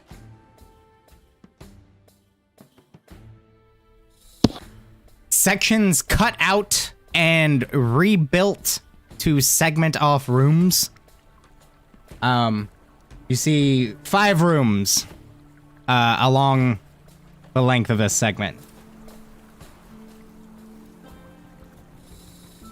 All the doors closed. Do the keys have numbers on them, or do the doors have numbers? Nope. Oh, so we're just Oh my trying God. Which door? Door number 1, door number 2, door number 3? So I'm gonna hold up my key and ask to see the other key and see if they're the same type of key or if they have different mechanisms. So they seem to be similar keys in the sense of if you go to the store and buy lock sets, all the keys are similar in make but distinct to the lock. Yes. So they're of similar make, but the actual teeth on the keys are different. That's what I'm looking for. Okay, so I just start sticking it in keyholes. Okay. You try the first one. Nope. Go to the second door. Nope. Third door. Clunk. Opens. I have found my room. I think me and Neela are gonna do the same if we want to sleep in a room. Okay. So Yep. you I knock on the door first and be like, I hope no one's in here. Housekeeping. that happens and about like a second passes when you hear from the adjacent door. Keep it quiet out there.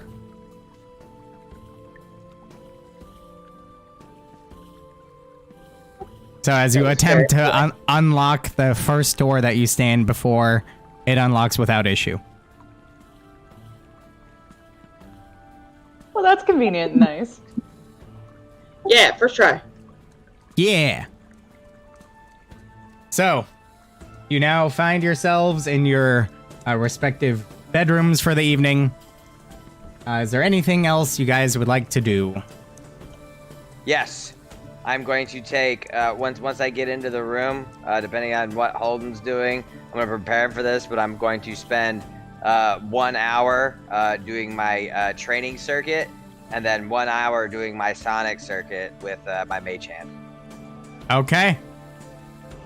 Very well. So you see Holden, Viren, running through, like, forms and, practice maneuvers with his weapon. And then manipulating a seemingly spectral hand for an hour. Oh, it's invisible though. Oh, so you don't see that part. You just see him doing shit with his hand that you're like, are you that Jedi kid from early YouTube? Well, so we were on the ship together for 2 weeks, right? Yeah, so if that's your ritual, you would have seen that at some point. Yeah, I would have been doing it like constantly throughout the journey. So okay.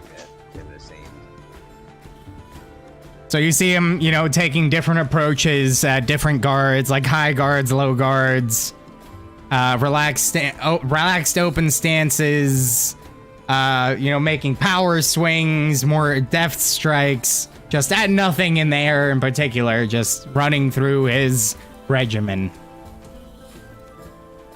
Yep. All right.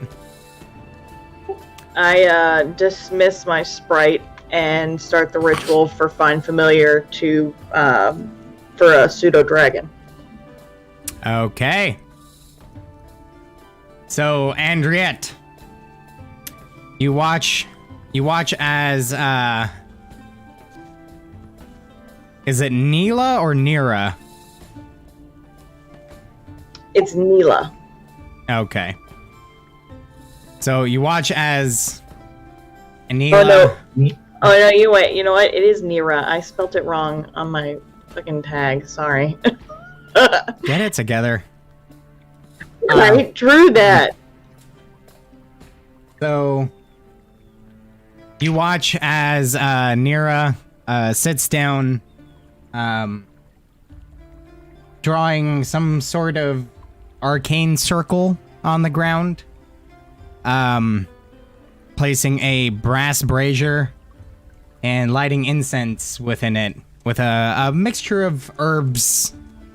Nice smell.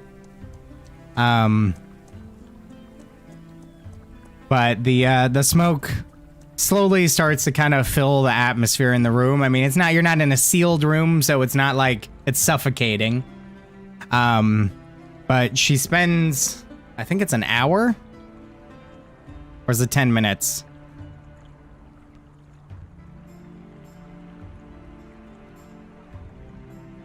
It's an hour.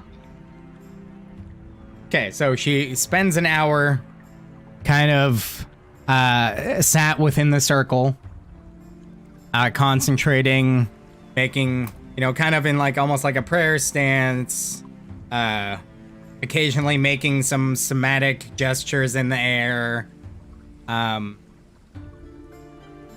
muttering some arcane words that you're not familiar with,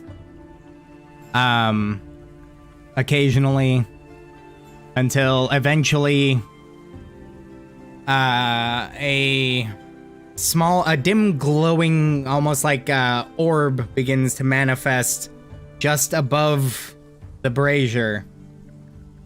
And after the hour is completed and the final incantation is spoken and the final somatic gesture completed, there now appears before you a pseudo-dragon.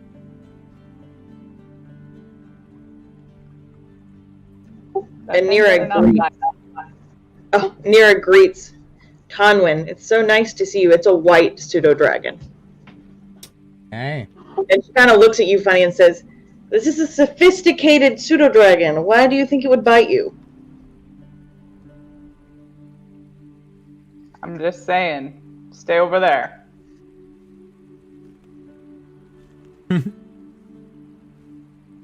Fair enough.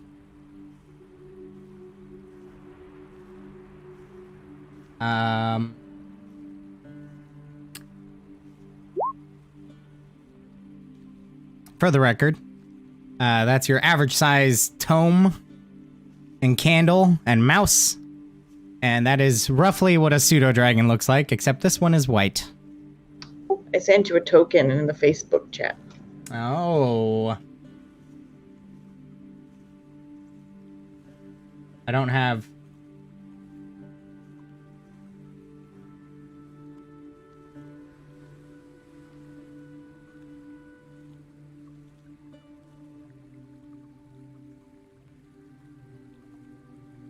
Are you sure you sent it to me? I put it in the Saltmarsh chat. I see your Fey person, your little sprite. And then I see Simon's character. Weird.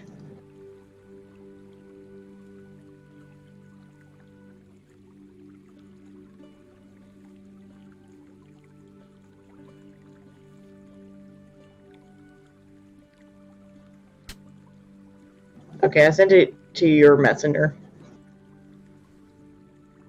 Oh, how funny. That's the picture I was going to use, but then I was like, that's like a dragon next to a pseudo-dragon.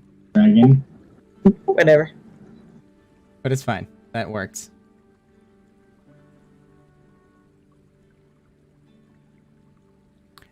So...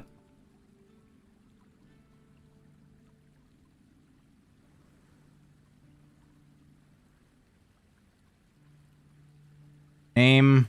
And what's your pseudo-dragon's name? Tonwin. Conwyn? Tonwin. Ah. Because I was thinking like Conway Twitty. No.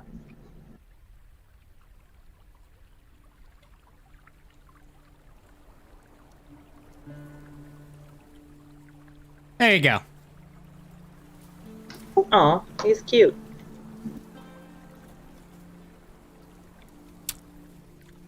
But yeah, so after that hour is complete, Tanwen is now with you. Anything else anybody would like to do before finding rest for the evening?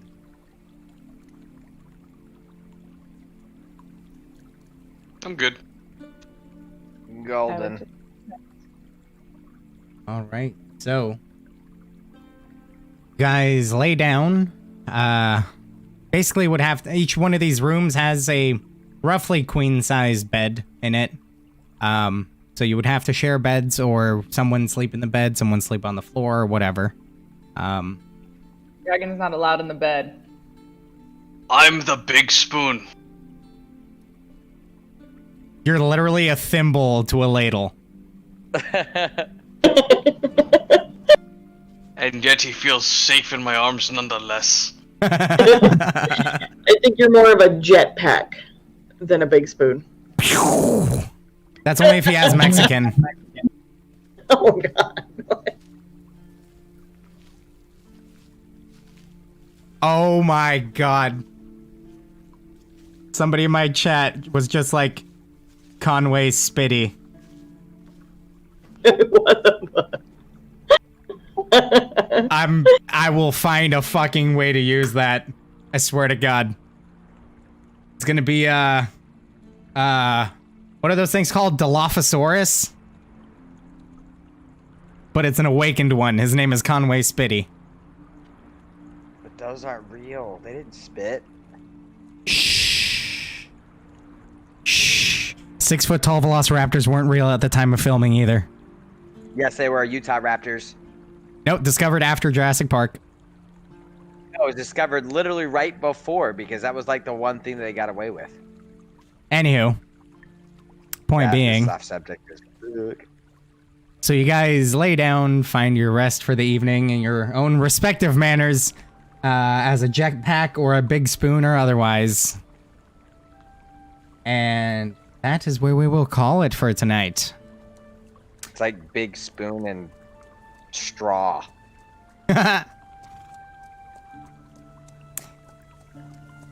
Guys found some information on the haunted mansion. As much as you were likely gonna find, if we're being honest.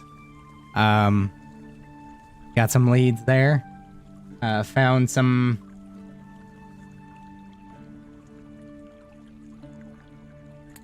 racist folk, for lack of better terms. At the very least, not accustomed to non-human or close to human races. You found the creepy town of Saltmarsh, hidden in a pocket of fog on the coast. And, really weird bridge. Hashtag Bridgegate in the chat.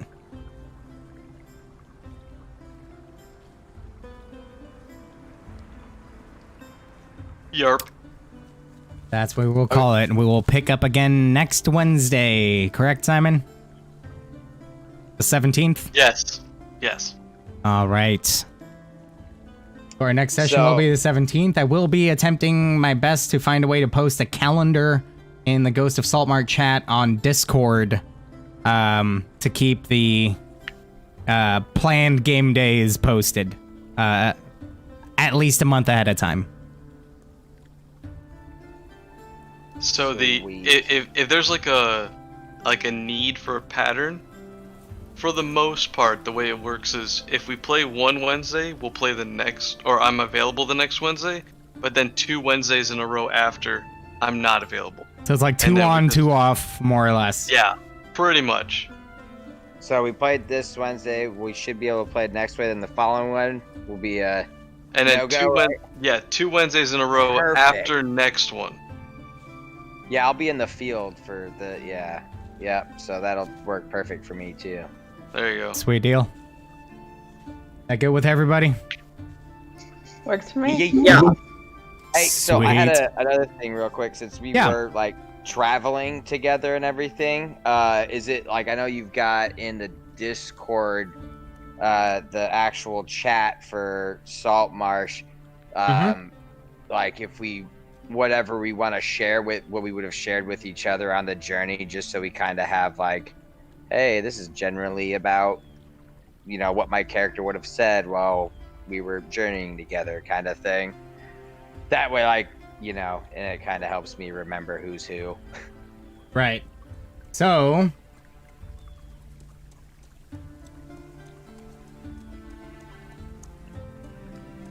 I made a new channel called GOS Character Talk. Anything you guys have that you want to write out about your characters, information about your character that the rest might have picked up along the way, or any other pertinent information regarding your character specifically, feel free to post it in there. That way it's a perennial place for us to put our character stuff, because it can get lost easy in the Facebook chat. So Oh yeah. And yeah, I'll be posting relevant information in the Ghost of Saltmarsh text channel, including that's where I'm gonna, I know there's a way to put a calendar in Discord. That's where I'm gonna try to put it. So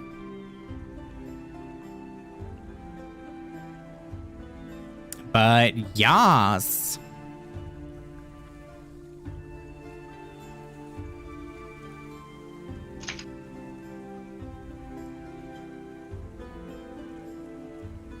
Yep, I'm totally feeling it.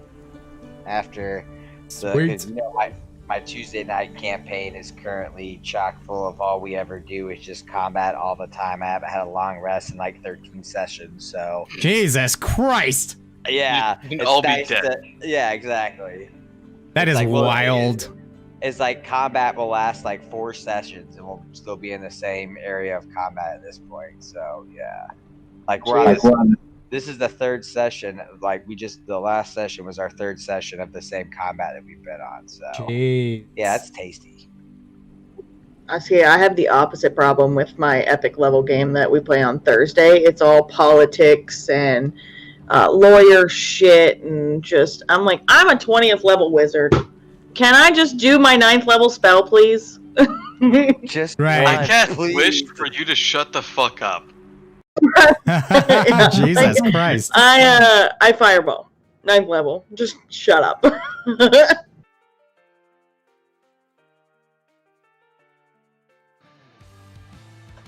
All right, yeah. well, I'm gonna get going. Yeah, this was good. All right. Yep. Yeah. It was good to meet all y'all. You too, dude. Oh, nice to meet you. I will still be in Discord for a little bit for those who want to hang out and chat if so desired. If I want to talk to you, I just go knock on your door. Did you hear You mean that or kick did you down not hear his that? door? What? I said I was gonna be on Discord for a little bit if anybody still wants to hang out and talk. Yeah, no. Yeah. And his response was, "Fuck you! I'm just gonna show up." Yeah, Fair enough. But yeah. All right. Y'all have a good night. Likewise. Peace out, dude. Yep. Bye. Kisses.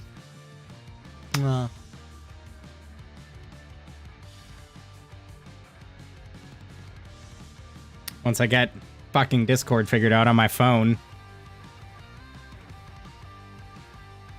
One day. Because I just got a new phone, so I have to fucking set all this shit up. That's how it goes. Until it knows too much, and then you're like suspicious of it. Like, why do you already know that? I didn't tell you. Oh, it already knows all my login information. That's not concerning. Robots.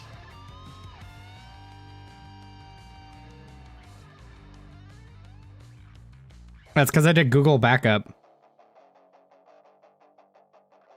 Somebody's microwave is ready.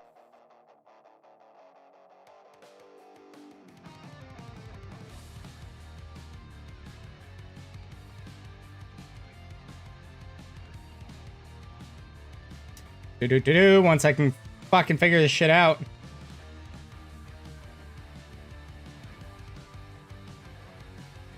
So wait, that's not a microwave I keep hearing? What? You guys don't hear a microwave? Am I going fucking nuts? No. It's my microwave? Oh, carry on, it's my microwave. Jesus Christ, dude.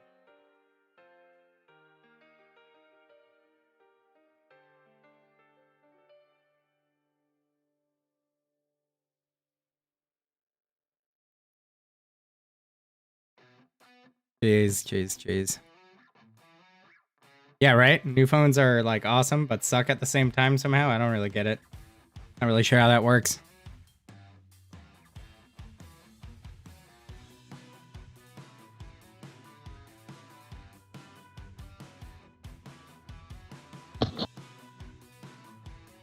Oh god, now I'm trying to set up this fucking authenticator again.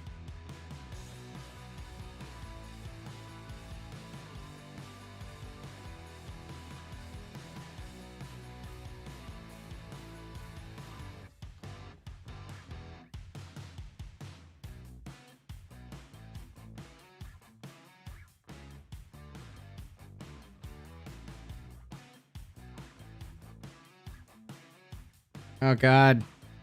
How do I get into my shit? Dig real deep. You like your new phone?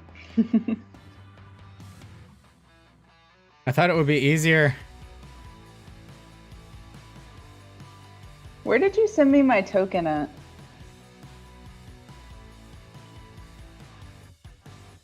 Facebook chat, I think. Yeah, but like our personal chat or the group Yes. chat? Thank you. Should be, anyway. Yep. Dude, we talked. It was going to take me an hour.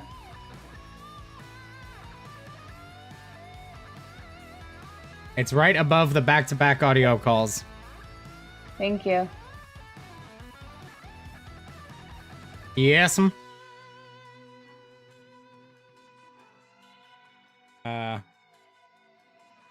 Yeah, the worst part about a new phone is I have to fucking...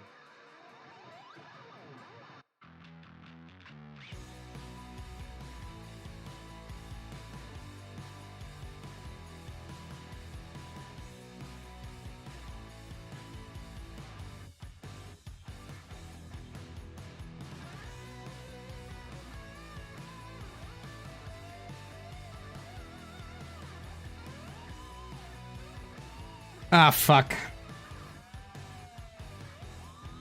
What's wrong?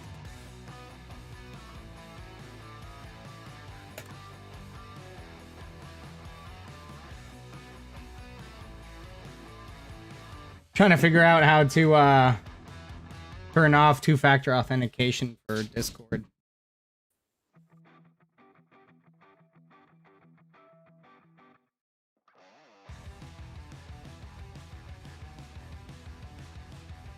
Sure.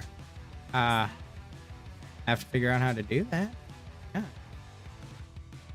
Can do, Bugaboo.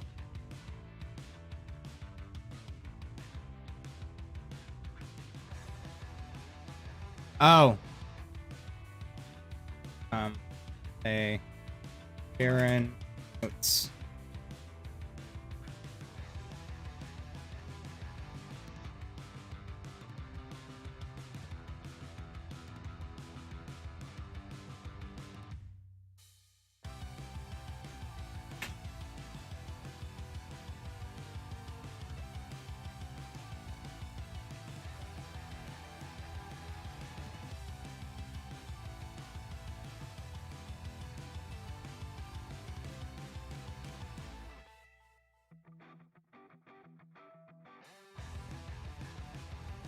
Okay, well, this is a pain in the butt.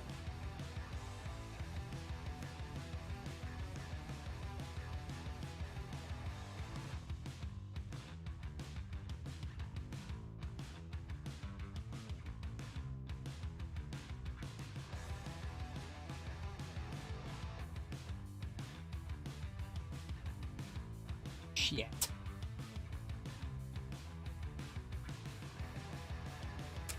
What a pain.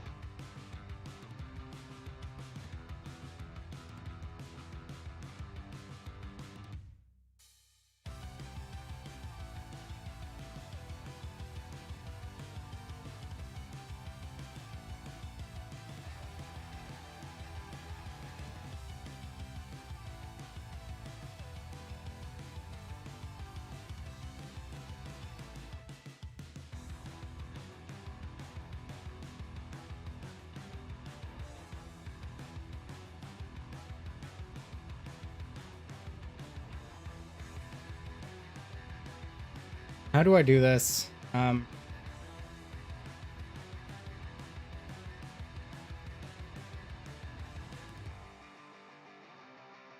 Really hope I have that QR code.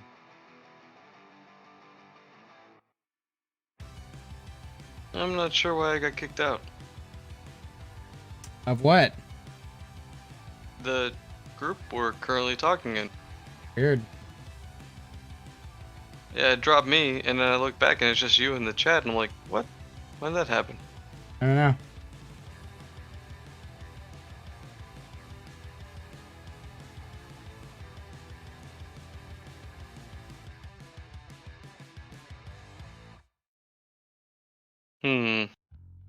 This whole, after his death, I swore off love as a detour I no longer have time for, and vowed to never lose sight of the mission again. Also, some people have issue with I'll my figure it out. intensity and direct nature.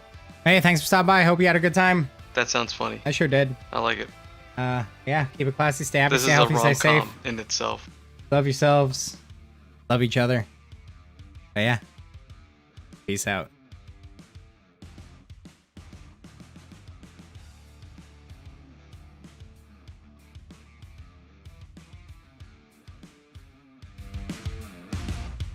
Right?